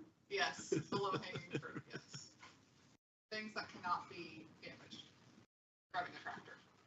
So again, you'll notice on every category, there's a capital projects and equipment line item, which should tie back to the project sheet, the capital sheet, and then you'll have to tell us if you want to put money into reserves and what number that would be, or a percentage. So we can discuss that now or at the next meeting. It's totally up to you. I have to populate the projects. that I- Why is 24 and 25 empty on that, those two lines? Because we didn't have those two lines, those are new this year. No, we never put it aside before. We did, for capital project reserve, we did that as a total for all of the general fund, not by department, but because of the way that the assessment methodology is being done and the way that the line items are assessed, each department needs to have their own capital projects reserve now. So like what you guys do with your. No, I understand, but if we put it in, it looks like it's all added. It's really not. It was. There was some There offset. was some last year in roads. It was calculated on the back end. Now we're just bringing it to the show and letting you pick it. So you're looking at a fixed percentage? Or Or- a flat number. It's Yep. your purview. It's up to you guys. So again, this goes into the Well, landscape. we need to, I think what we need to know is to see what the number is that we need to have Correct. each year and then Well- take a percentage of it. And, So and what on do a we have swag right now? for I what will we have spent. that- I will have that plugged in for you for next time. I don't have. that. If we have a swag of what we spent in those other 2 years, then Yeah, you look then at the take a next year. percentage. Yeah. Yeah. That's Okay. what you're leaning to, then that's how Laura can calculate. And what did our auditor say that we should have? They don't give a recommendation on reserves generally. Go back and look. They did. We'll go Yeah. back, we'll go back and look. Well, if you have a capital reserve plan, they'll tell you what you need to make to avoid red ink. But seldom does anybody want 100% reserve their capital reserve cost. That would be a big ticket item. I thought I remembered something about when the gentleman made the presentation, that like the first 2 years was like, he was wanting us to put like $1 million aside. And then it reduced down to like 300,000 or something like That was that. from the reserve study. Okay, yeah. Yeah, Not the From the under- reserves. okay. That's what, Okay. yeah. We'll go back and pull that. All that ties back to is our assets and what the replacement of those. Landscaping's kind of a unique one, because some places put it under operating, some put it under Typically not capital. Typically not capital. Typically not Because it has a capital. short lifespan, Right. so Yeah. we'll pull that capital reserve study in. Well, and I think when we had discussion about it, we said, rather than do 2 big years and then the rest, we'd rather take the total amount over like 10 years, flatten it out, and that's what we would put in reserve. Or instead of Based taking on each, that reserve study. or instead of taking each line item, just take the total and take a percentage of the total and then Right. move it around. as Funded you need it. 25, 35, Yeah. 45, 50, whatever. Right. Yeah. Okay. All right, nothing Okay. else for landscaping? No. No. Waterway management. So this is where I had talked, this is one of the changes, but the admin operations number was so high, this is one of the areas where those wages are now part of that, so all of this got moved under. So the first line that we actually have is attorney fees. Any questions on the waterway management? You'll notice a couple new line items in here, equipment for staff, and then the shared flowway maintenance. Pelican's calling the shared flowway out on their side, we're calling it out on our side, so Russ can do his thing on the back end. We're talking about I have a question. 001 or the area 1 or area 9, and area all- 9. and all of the flowways, Okay. except for 6. Flavia had a question. Put you to the mic, go ahead. No, it's okay, and I guess it's gonna chime with Bob. I just saw the fish stock, 10,000. Is that a real number? Is that 3 ponds? I mean, how much does it usually cost for, like, what are we looking at that $10,000? What's that gonna cover? Normally, that's the budget and we stay within it and do what we can with it, but if you have a goal that you want us to accomplish X amount, we can get a proposal for that. I'm just saying because we have seen a decline population of the fish, and then residents have brought that up to us, and I would like just, if we can get in the notes for the next meeting, if staff can tell us, like, we're able to do, fish stock in 2 ponds, 1 pond. I just have no idea what does that $10,000 do. Okay, we'll follow up. Flo, this is Bob. Um, One of the challenges with fish stocking, and Pelican only buys fish from the state of Florida, but one of the challenges historically has been, how do you keep the fish? They're going to go where they want to go. Now, in Pelican, we have fish gates, so we keep them in our ponds. We don't do anything with the flowwood. I don't know how you could do that over here. Something to think about. But you're right. If the fish go out, they're going to go out. How do you determine, like, how did you guys determine that you needed to stop? Initially, it Fishing was club done, just- initially, we only put in sterile carp, and that was to keep the pond healthy. That was needed for the health of the pond. But then when our fisher clubs came forward, they said, we would like to have game fish. So we went to the state of Florida and we found the game fish that they wanted, that are all native, and we put that in there. But we take direction from our fishing club. When's the First last, deal is when you go out fishing and you don't do anything but drink. Well, they're all catch and release, but yeah, when did you last do your last? I'd have to look at the budget. I don't know. We've been doing it for 15 years now. Can you look and see what Yeah. your cost was and Yeah. what the volume? We've got that. Yeah, how many? Because I think how 10,000, many I don't know, acres that I don't know how covers. many fish you get for 10,000, but I know I- that almost every one of our ponds in Gateway needs to be replenished. we They're allocate- all greatly reduced. I believe the number's 10,000, Yeah, let's check. 10,000 a year for this in Pelican. And we got 58 ponds. We stopped it last year, so we'll pull that information and get it for you at the next. You get a lot of fish for 10,000, but they're small. It was just under, in 24, this is what we actually spent. It was just under 10. But if Anything you've else got your for- invasive species, then they're just feeding off your. Nope. Well, the evasives we Bigger throw lakes. out when we get. Anything else for waterway management? I don't see any big ticket items jumping out there. Again, note the capital projects and equipment, that ties back to the capital projects. Let's look at that. Okay, nothing else for waterway management? Parks and Rec. The Parks and Rec this includes the Parks and Rec and the pool staff now, so this number is all under here instead of breaking it out under Parks and Rec and then under pool. This does also include a tiny smidge of year and I think the director's time, because I do spend a little bit of my time doing stuff with Parks and Rec, as does Chelsea. So this does include some of our time. So that is consolidated between those two areas. Again, all the same stuff for employees. Any questions on any? So what about, like paying of invoices and things like that? You don't have any time switched over to Parks and Rec for that? That's what my time is spent on, is looking at You POs. pay the bills for Parks and Rec? I pay all the bills. Oh. Well, But Julie I enters, thought Julie did. Julie enters the bills, I push the button and cut the checks. So I review all the purchase orders and keep tabs on the budget and those kind of things. So she actually does the physical entering of everything. I just give it a double check and say, yep, go ahead and then print the checks. So there's no other, what I would call overhead, type thing, that should be accounted for in here in some way? Well, like, advertising the thing, the guy, is it Randy?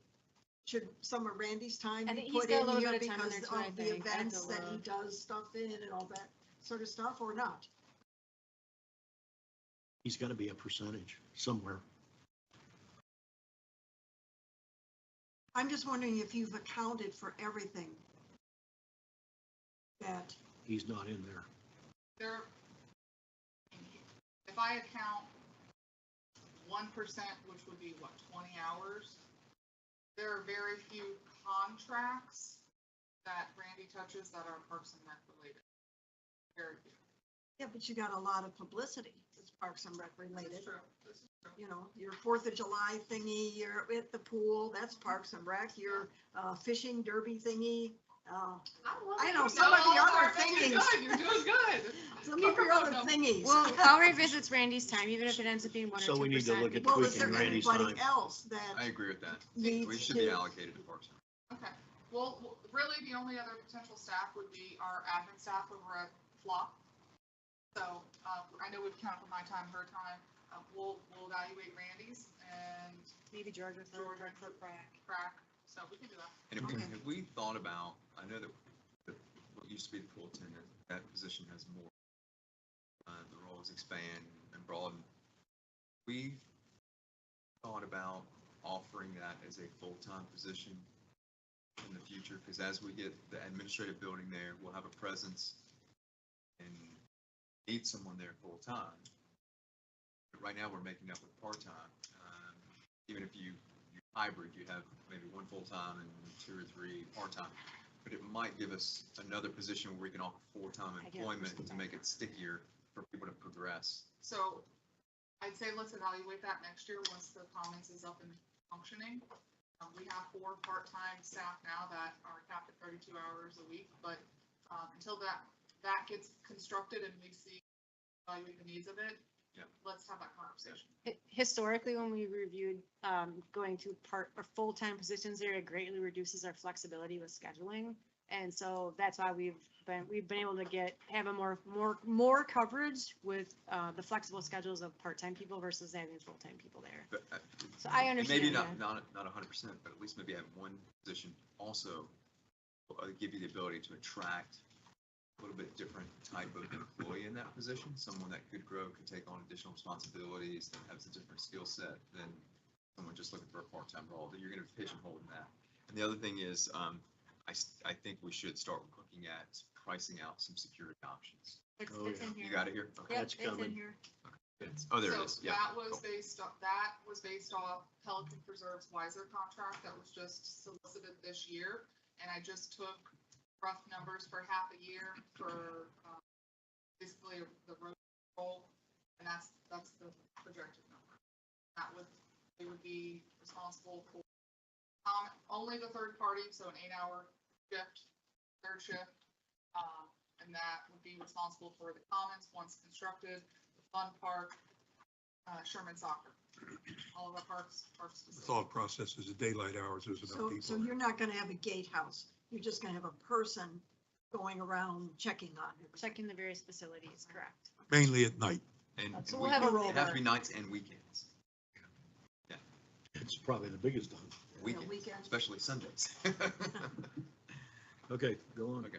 Any other questions for Parks and Rec? And does that security, No. are we paying for does that include a vehicle, or are we looking to purchase our own vehicle on the side?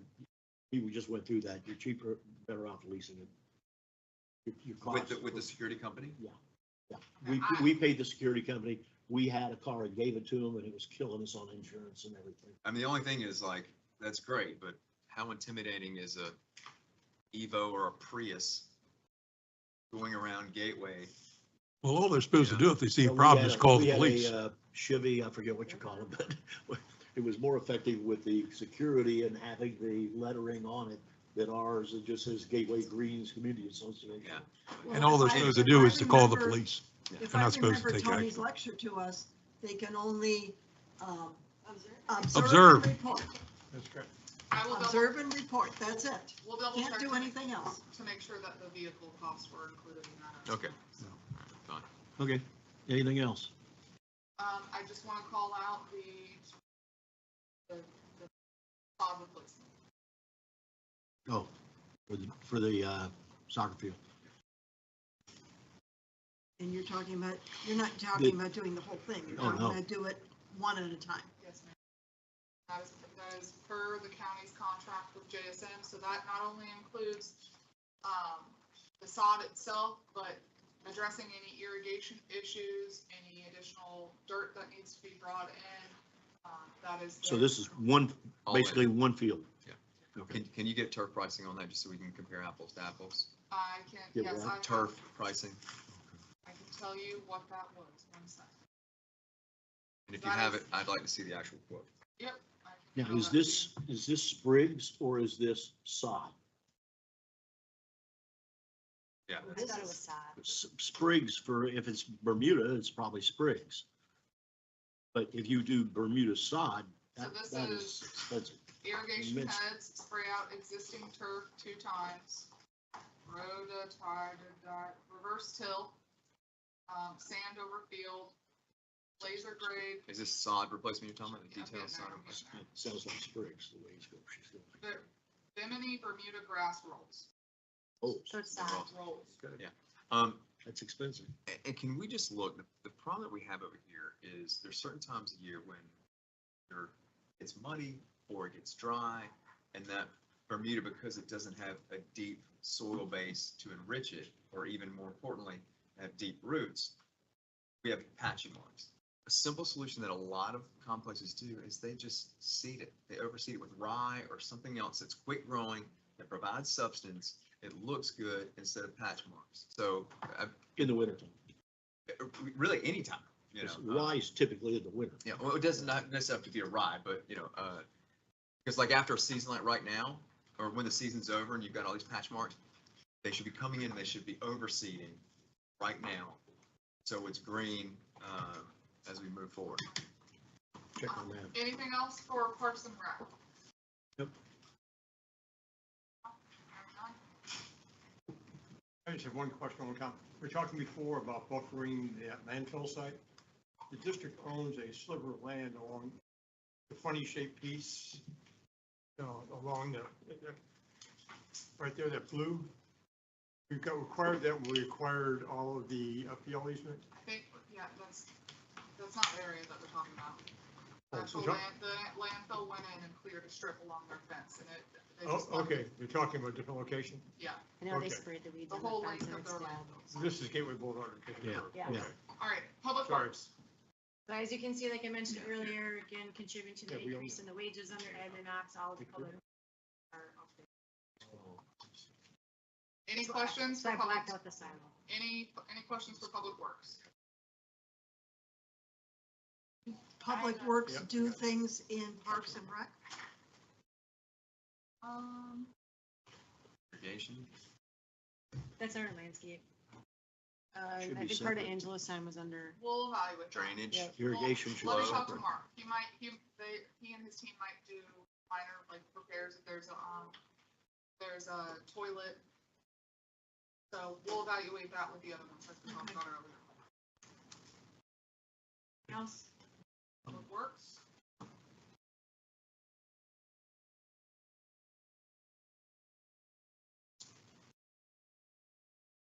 Hearing none, moving on. Right, cool. That was blacked out. This is included in the Parks and Rec numbers for the staffing. Any other questions about? You can see they have their own internet and phone. Bobby, did you have a question? She said she had none. Okay. The repair and maintenance, that very last item. Mm-hmm. That's We've all of only it. spent 30,000 this year, but you're on a budget No, of that was- 110,000? That was in fiscal '24, that we spent 30,000. We used to have separate line items for all of these things that are in this note here with the chair materials, the chemicals, Oh, and you the put them equipment's together cleaning, all that. last We year? just lumped them all under repairs and maintenance. So if you see the budget was 110,000 for '25, and we're pretty much on par to spend that this year with those. We just combined several lines together, and put under maintenance. And you're gonna spend 110,000? Oh, yeah. Oh, yeah. Do you need to raise Chemicals are not cheap, so Yeah. they Oh, keep yeah? going up, yeah. I was gonna say the chemicals were expensive last Okay. year. Nothing else for the pool? Okay, moving on. Public safety is control. And so Police. that's it for 001. That this is just debt service. It's things they, All right, you guys ready to go to Pelican? so these are your share, Any questions? yeah. These are coming from your subcommittees and PPAC, so Right. they're being vetted twice, and then, we're pushed out the agenda for PPAC, they meet next Thursday, waiting on any input or changes that you have here, but if you don't have any, we'll have the agenda tomorrow with. This document is a summary of all the changes, well, there's just a handful that were made at the PPAC meeting. Anything for the. Slide it down so we keep looking. Okay, so at some point, we had put 60,000 in for the hours that somebody's supposed to be doing repair stuff over at Pelican. It was 40 hours. 40 hours, I'm sorry, it was $60,000. Is that in here yet, or is that Yes. in Public Works now, or Nope, where is That's that? included in this number. In the 197,000? It is not a dedicated person. You're paying Correct. a third of a half of Public Works. So where we're tracked only to 40 hours this year, and that's all you get, nothing more, nothing less. Next year, there's no restrictions. So if you need 60 or 80 or 90 hours a week, that's what you'll get. We don't have to track and say, oh, we already put in our 40, we'll have to come back next week. Okay, and the percentages of staff time, y'all's time, is the same as last year, or has No. been changed, or what? This is the third of the half. Good to have. That's what you're paying is a third of the half, which includes Public Works, which includes your maintenance person. Oh, so we're not doing the 20% of this one and 24% of that one, and, That was what the board unanimously decided to handle, how they decided to handle staffing for next year. 50% goes to utilities and then 50% gets split 15 to enterprise, 50, 50%, I'm sorry, 50%, 50 to enterprise, yes. and then a third and a third and 2/3. correct. Other than Parks and Rec stays in that silo. That's correct. Okay. Anything Going else on. for Pelican? That's it, we covered everything else. Nope. Oh, enterprise. 400? You guys want to go over the 400, which is the utility fund? Any I don't questions know. about the utility fund? You don't see I any, didn't have any. We had you don't that see any all. revenues yet, because we gotta finish putting in our expenses, and then Stephen Bloom's gonna do his math on his side.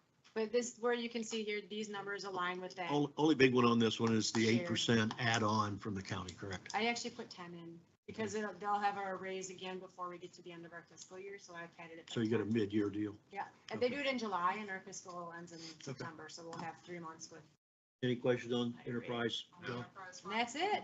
That's the budget. Let's make the, To- make the to- changes well, and let's updates. see how it looks when it all comes together. Yes. Yeah, I had to get through that part first to get to the next part to give you, start doing the calculations with the tables and all of that. So again. what, the one comment I had from, and I've mentioned it before, is if we had actual hours of time that staff was devoting to their duties. If we had a system, and you said you would look into this, of similar to what an attorney does, or an accountant, when somebody calls, I would still very much like to see some options rather than the 17% of the 50. As I don't really believe we're using that much. And if we had that kind of a system, it would show up. Randy does things for parks, as we talked about earlier. So, I mean, I hope that's not being totally dismissed, that we are going to look at Yeah. some ways of doing that. Asked to research those types of Yes. systems. So that might change the future way we do this. So you will see the plan at your next meeting, the May 15th meeting. Yep. The numbers, Russ, we're trying to wrap up the numbers in the next week on our side, because we're gonna just double check and verify, and then any that you discussed today. And then Russ is gonna be working on his end in the back, putting in all the silos and doing all the formulas based on the assessment methodology. So it is our intent to have the actual, what could potentially be assessed at the next meeting. So we'll have it 7 days before the meeting. The First- goal is to have it, the agenda has to be posted 7 days. We post on Thursday, as long as Russ gives us that information. If not, worst case scenario, it will be up on Friday.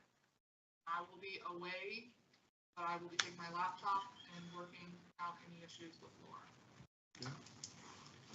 So at the next PPAC meeting, which is a week from today, is there any chance that they just can have the 004 budget, 002. 002 budget? With everything put together, not just, Well, they not have just that. subcommittee stuff and whatever, but the whole, So the plan is tomorrow. We're waiting on your feedback today. Ours off tomorrow. We're gonna post what we have. We haven't incorporated the Parks and Rec stuff in there yet. Mhm. By next week, by the actual meeting itself, we'll have those line items in. It's not gonna be, because we're a week out now. which is I know. awesome. So By And the Russ has to time, do his thing. by the time they get to their meeting, we'll have all of the line items in. I don't know that Russ is gonna have the calculations by their meeting, but we'll try. The line items are already there, they just don't have numbers in them. Okay, well, but at the last meeting, you said you had certain things hidden. You weren't showing everything. And what I'm saying is, this next time, will they see everything? Well, I can show you this is all their stuff, this is all the things they saw before. I'm not so concerned the tax implications right now. No, but what I'm saying What right I here, want them to see is every single line item and what silos those might be in. so they had seen all of that with the exception of this addition of this Parks and Rec down here. Okay, And the expenses for the, I've added in, but again, there's no numbers in here because we don't have those yet. I have the totals in the old one. I don't know what your share is gonna be yet. That's what I need Russ to do. So the lines are here, but there's no dollars, because I don't know what they are yet. I'm hoping by the time this comes to P-PAC, that green field will be populated. Right now, I don't Okay. know. I don't know. I know what the total is. I don't know what your share is. I would feel I would like to make it happen. I have to wait, it's on For the Russ, yeah, 002 it's on budget. Russ, and if it gets done Because for they're 002, meeting next Thursday and You're not gonna have it for that meeting. it's an all or nothing, but once they get calculated, the whole thing just spreads, so when it's done, everybody gets it, it's not gonna be just for Pelican. When he does the calculation, it'll be done for 001, it'll be done for 002, it'll be done for everybody, it just, once he touches it, it goes You're where it talking needs to about Russ. go, yes. So- Our goal is to get I'm hoping I'll be able to show that to you, show them that at the meeting. They won't have it in their hand prior to the meeting, That's but I'm fine. hoping I can pull it up like I did here. Right. So at least they can Or at least by Friday. look at the whole Yes. picture rather than just subsections. Correct. And then try and imagine what has to be put in between. Right. And mainly my concern would be the silos.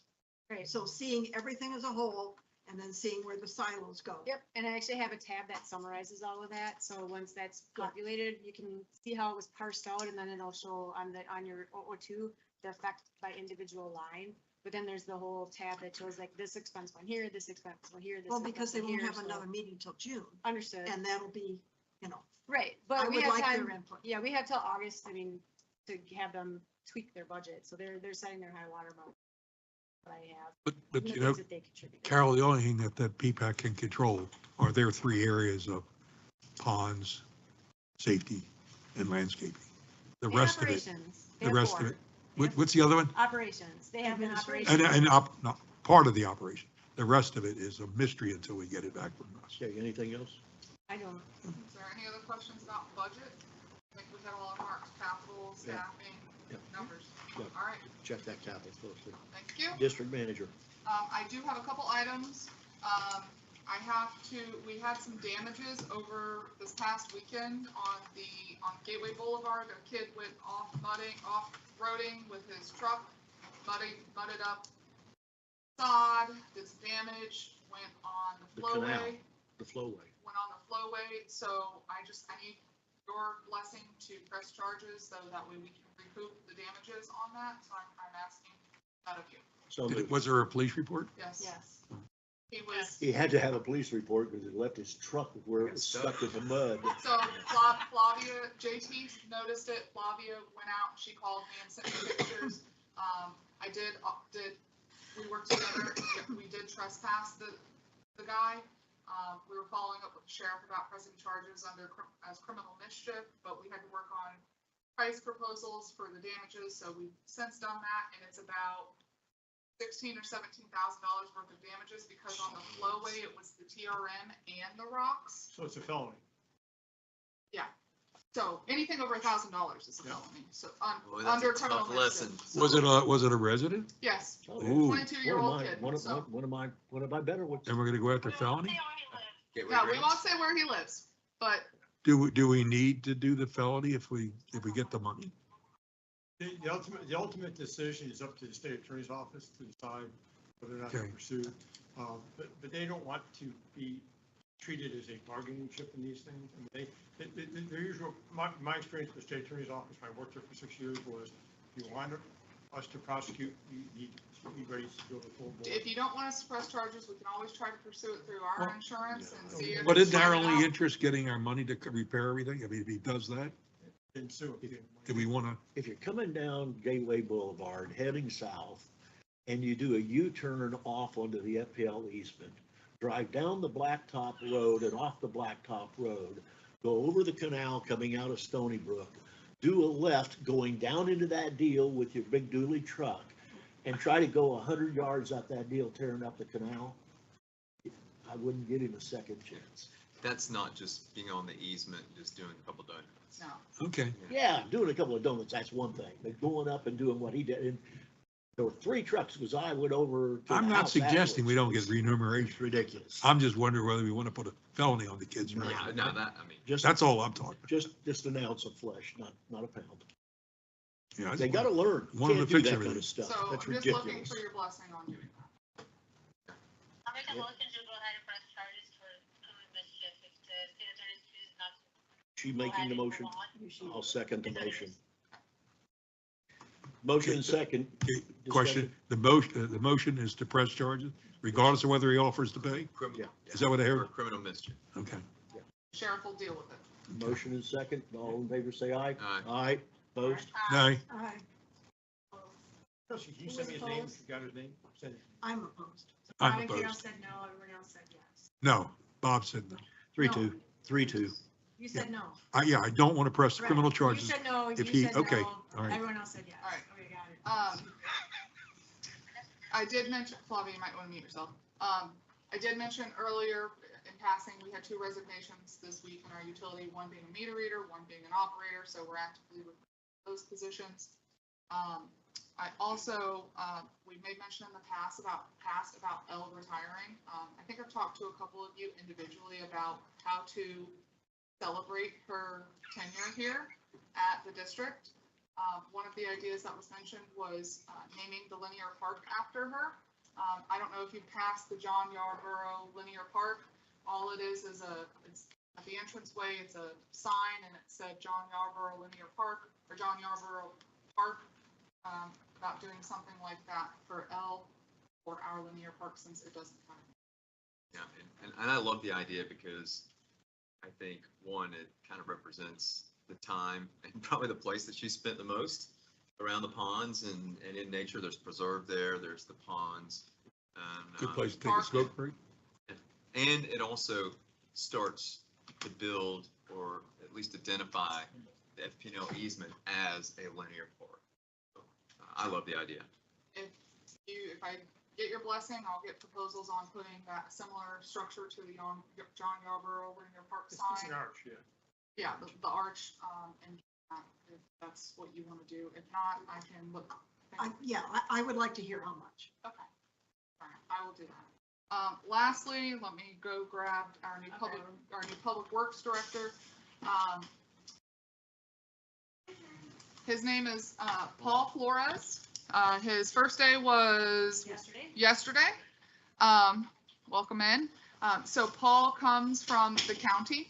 I've known Paul for 8 years, I think, if not longer. Met Paul originally with Lee Tran, then he moved over. Lee Tran is all housed by Lee County. You jumped around to solid waste and then LCU. Yes, just Lee County Solid Waste and Lee County Utilities as well. Yeah, so And that's how I know him. please help me welcome Paul, and if you want to say anything. Absolutely. Good afternoon, Board of Supervisors. For the record, my name is Paul Flores, and I'm honored to serve as the new Public Works Director. Just to give you a little background, I bring about 23, maybe 24 years of public service experience. Throughout my career, I've led hurricane recovery efforts, manage capital improvement projects, and oversee day-to-day operations with a focus of safety, efficiency, and of course, community service. I'm excited to continue the success here at Gateway District, and I appreciate the confidence and support that was given to me to be selected for this role. I just want to let you know I'm fully committed to the team and also the community, and I'm happy to answer any questions you may have. So thank you very much. Welcome. Welcome aboard. Thank you. All right.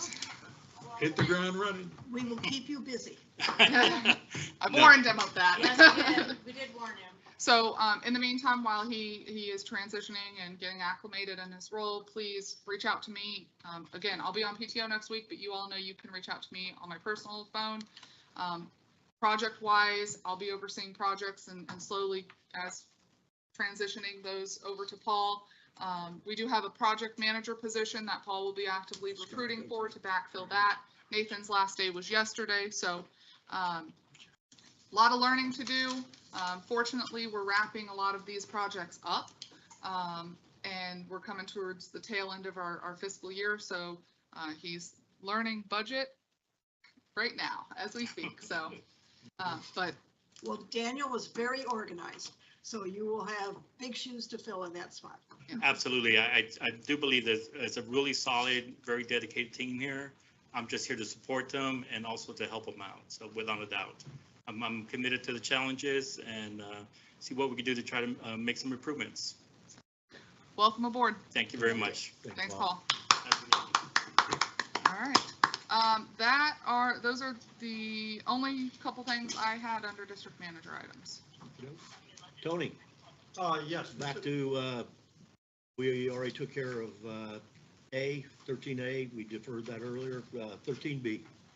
Yes, this is a document titled a request for mediation, pre-suit mediation relating to adoption of the Gateway Services Community Development and the methodology. In reality, it's a demand. It's not a request for mediation. It's a demand to resolve this matter under the terms that they outline, because it states right there, this mediation request outlines the basis of our claims, relief sought, and the terms under which PPCA is willing to settle. Then you go on to the next page, it says, in consideration for the, et cetera, he agrees it will not pursue a legal challenge. Basically, if the board makes the two changes addressed above, 1 and 2, and so long as other changes do not occur to the amended methodology. So in my opinion, it's not a mediation request. We've not seen their expert opinion report. They don't even cite that they have an expert opinion report. In my opinion, in my experience, I don't see any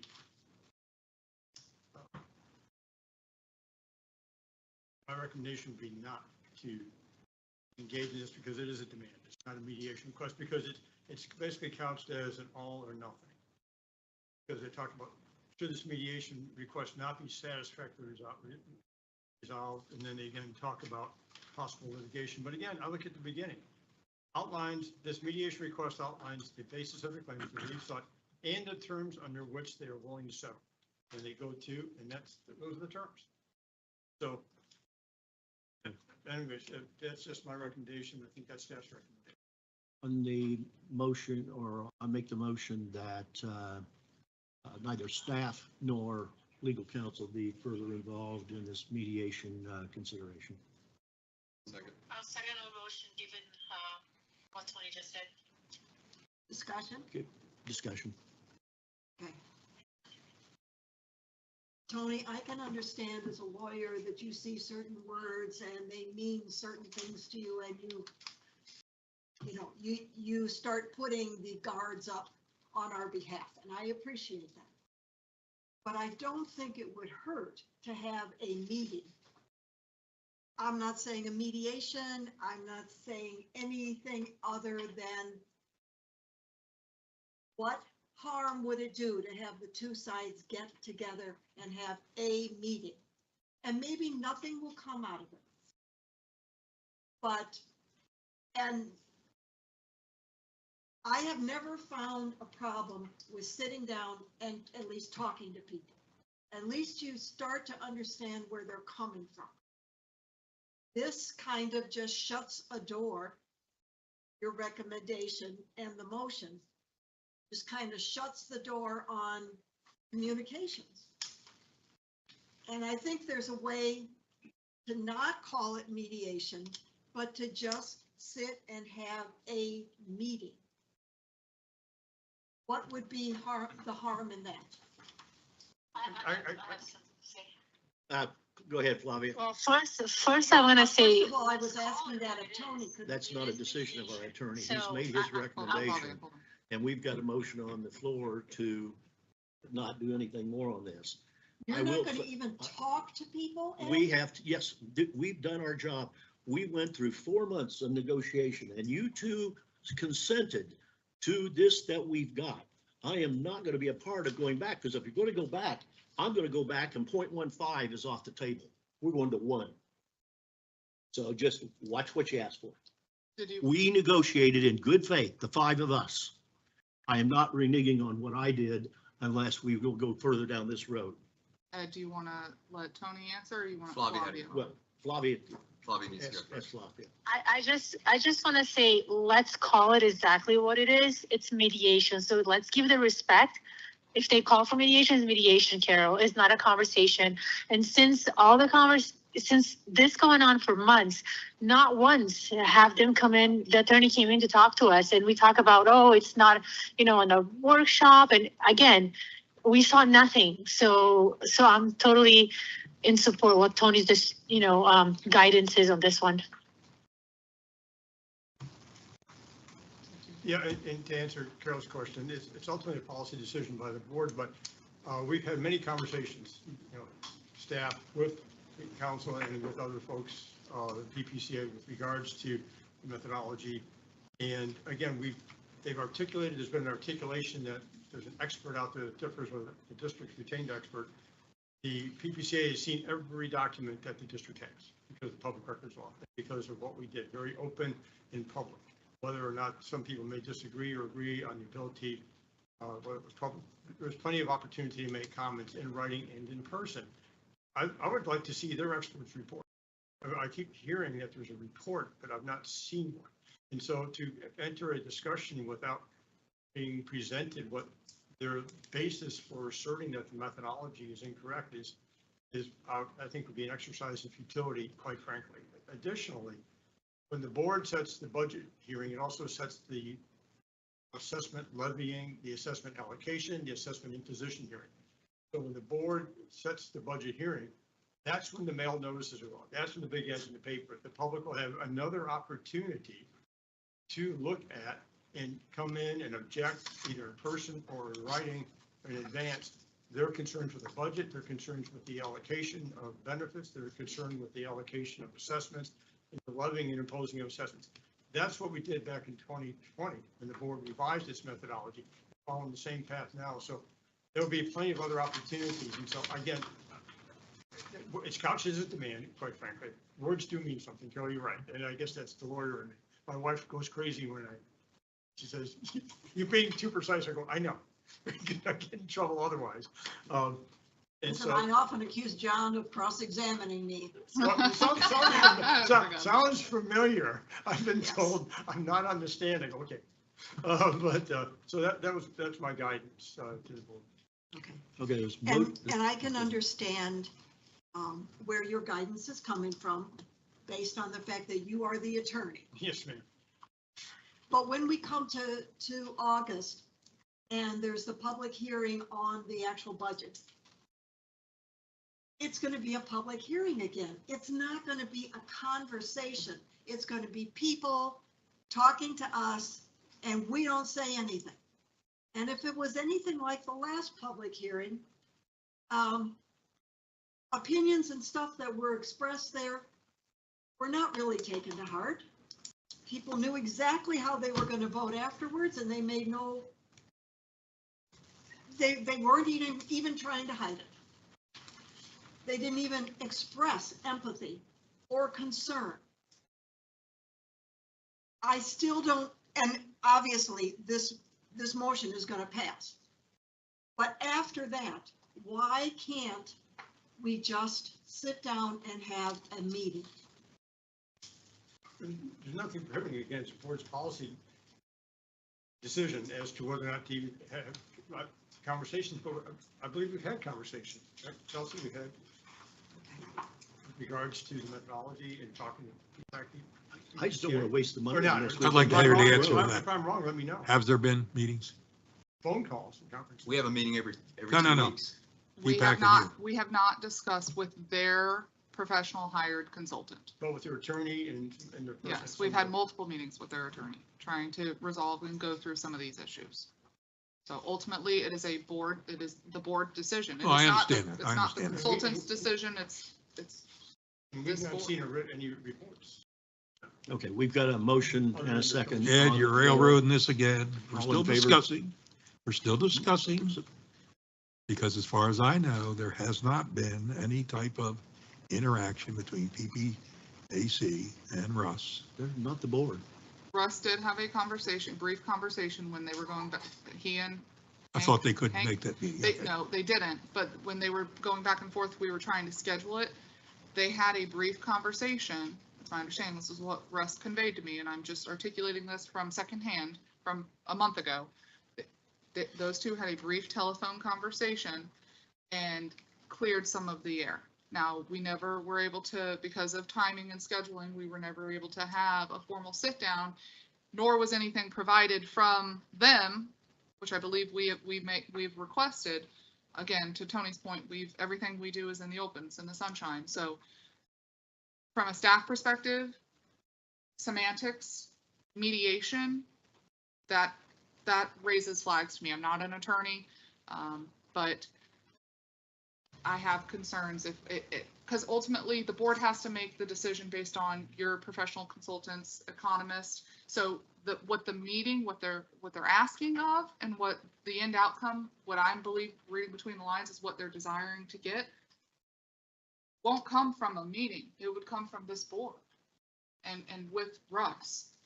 So although it would be good to discuss and see where they're coming from, the decision makers would not be the ones sitting at that table. We agree with that. Nobody's saying that. I don't want to change it. I just want to hear them out. Well, I think my position here is, and I don't disagree with being able to sit down and have open discussions, but we've been working on this for months and months and months. There's been ample opportunity for someone to voice their opinion, to have your expert be on the record, come in this board meeting. We meet every 2 weeks.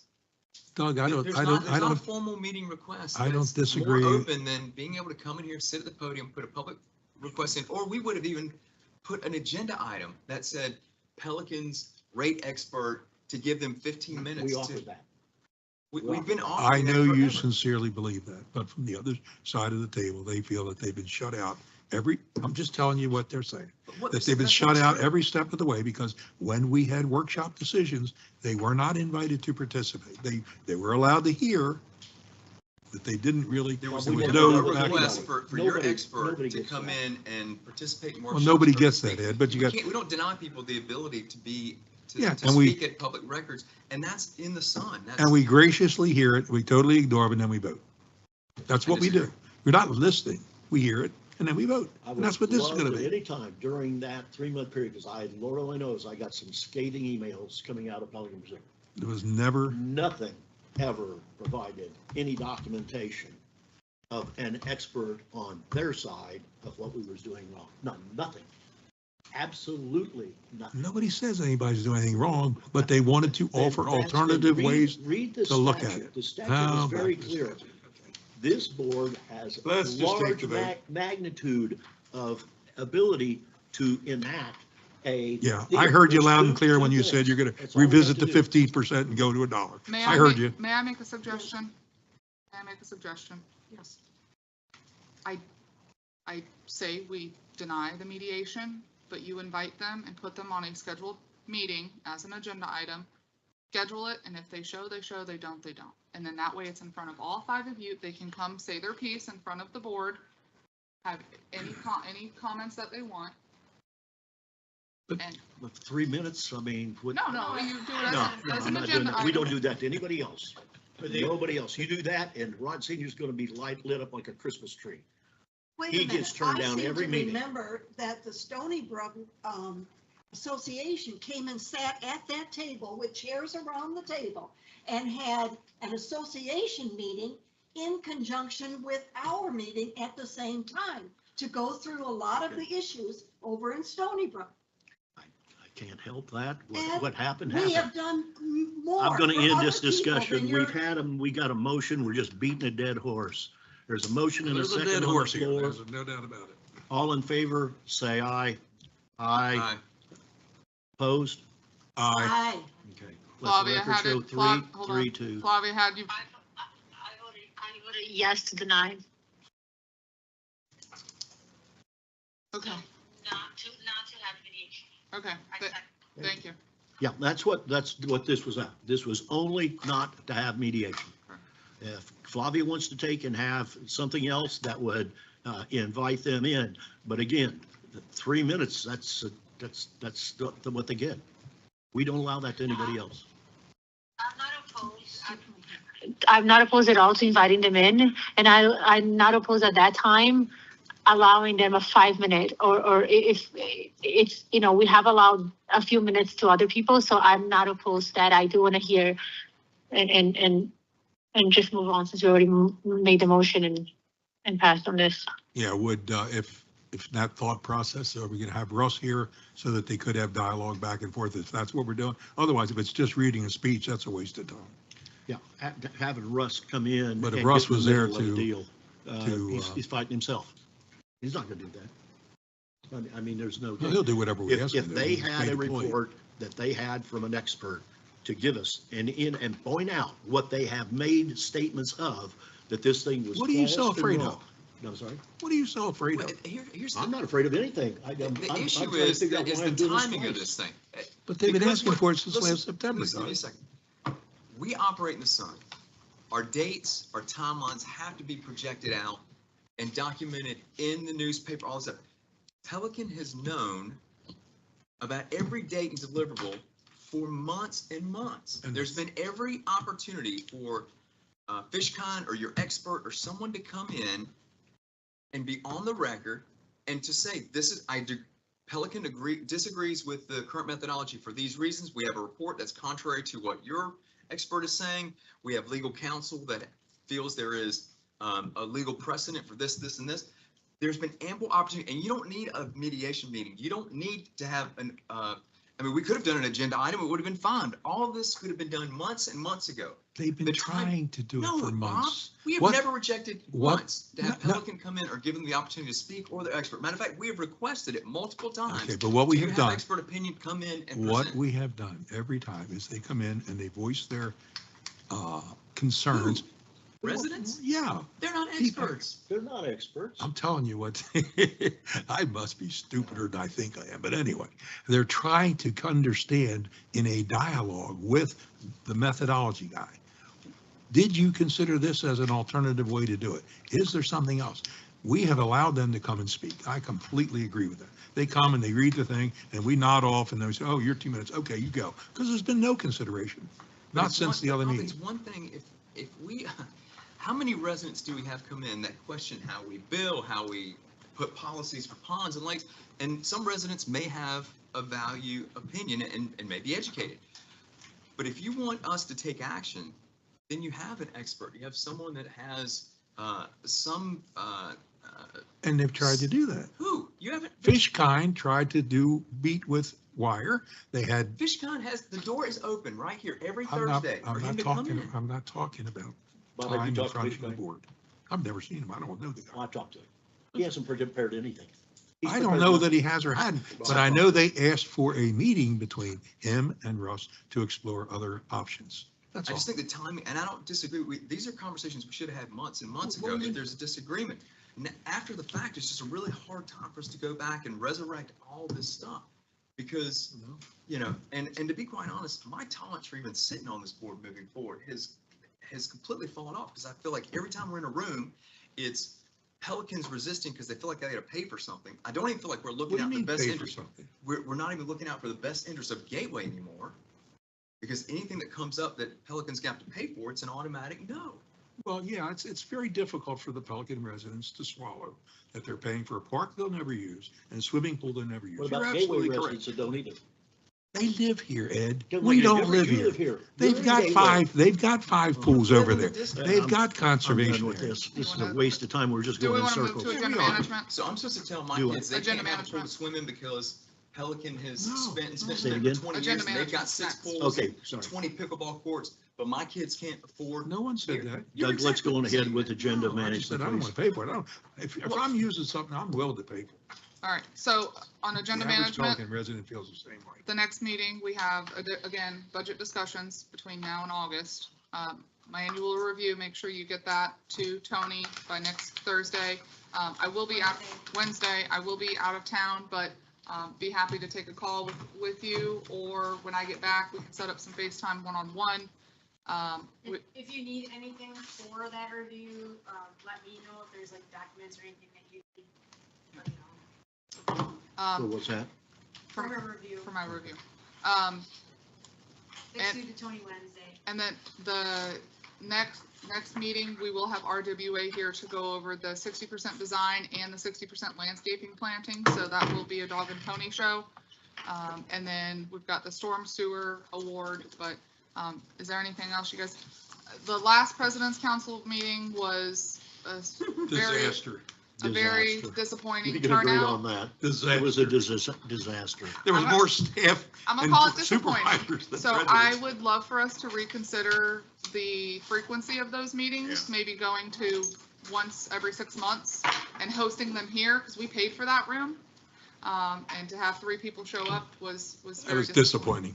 Yes, so I would like for us to consider that moving forward, please. Yeah, I agree with that. All right, anything, When is the next one scheduled for? the next one October is, something, isn't it? is October, is that No, July. July in Hampton Park? No, we shouldn't have I that. would suggest that we cancel that one for sure, Absolutely. because not that many Summer. people are here. What would be the next one after that? October in Arborwood. Okay, why don't we just aim for that one? Okay. Flavia, you said you agreed? Yes, ma'am, I do. Okay. That's all I had. Do you want to go to supervisor comments and reports? Bob, comments? No, Doug?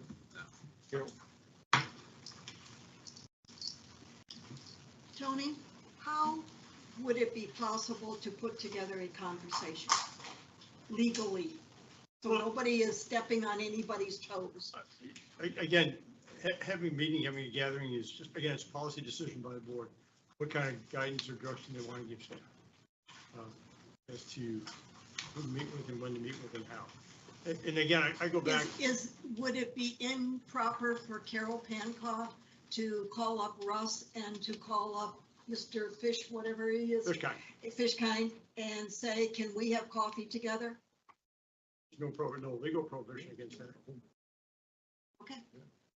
There is no legal problem. Absolutely not. A good step, Carol, is if there is a report or findings, if that was submitted to the board so we could look at it, we could read it and have maybe, our expert take a look at it to see if there is some contradiction or if there is, something that we didn't consider. Right now, we're flying blind because we don't know That what, was the road we were hoping to go down. that's part of the issue is like, we want to have a meeting, but we don't know what we're talking about. And if there's an issue with the assessment or the process, we have no foundation to determine whether or not we should revisit anything or make any corrections. We're flying with zero information. Yeah, and to follow up on that, 2 things. One, Carol, I would suggest because of what the status is right now, that before you have a conversation with Dr. Fishkind, you call their attorney.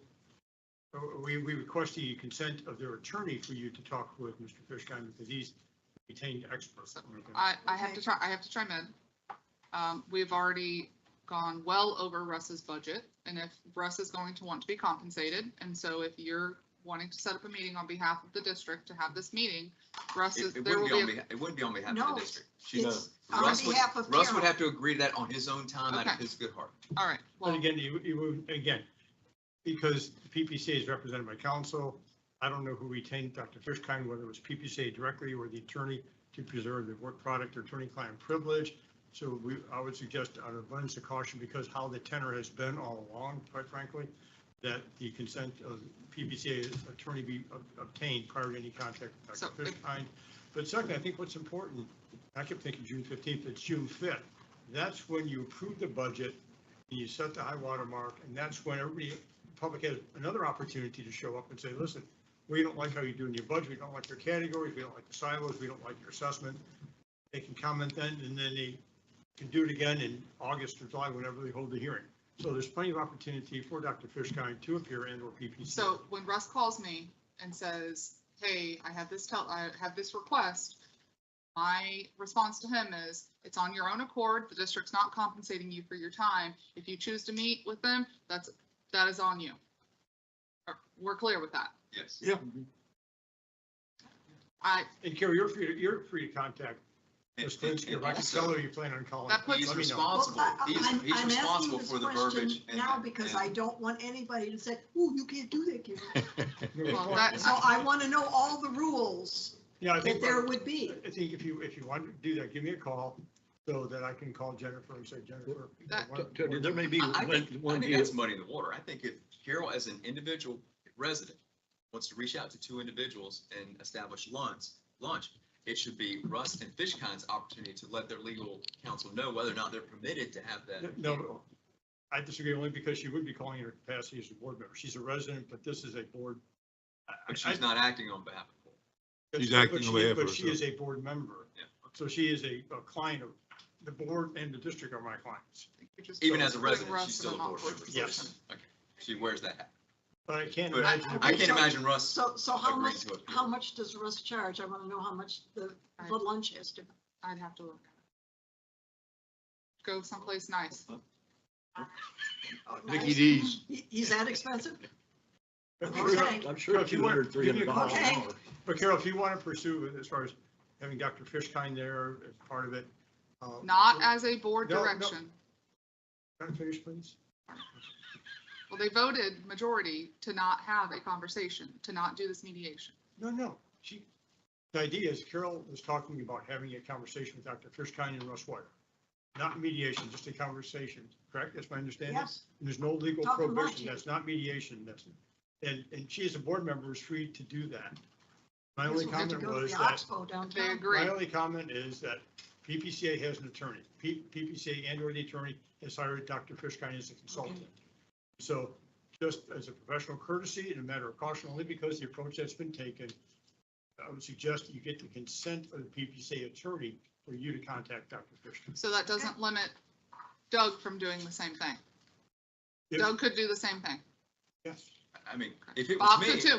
if it was me, I would just invite But- Fishkind to come into the consent. board meeting and state whatever it is he wants to state. But again, after we get to Because it consent. does this board no benefit at all for Carol to have a conversation, and I doubt either one of them is gonna agree to it, but I mean, I'm not trying to squash the idea and purpose, because I think it's in very good faith, and it good-hearted to try to get people together. But if Pelican wants the board to hear what their expert is saying, well, get your expert in the room so we can hear what he's saying. It gets put on the record. It's not, it's not at, the ale I'm house. pretty sure we're going to hear what they have to say. But what I'm trying to avoid is doing it in a courtroom. That's all. Well, that's your prerogative. No, it's not my problem. It's theirs. I mean, when I say They have the right. All right, any, did you want to ask Yeah, Flavia? yeah, Flavia, your turn. Me? Supervisor comments and Comments? reports? I don't have any supervised comments. That's what you're asking me. Okay. Are you back in Didn't have Brazil? anything. Okay, no. I moved If to not, adjourn. motion to adjourn, second. All right, All in favor? thanks.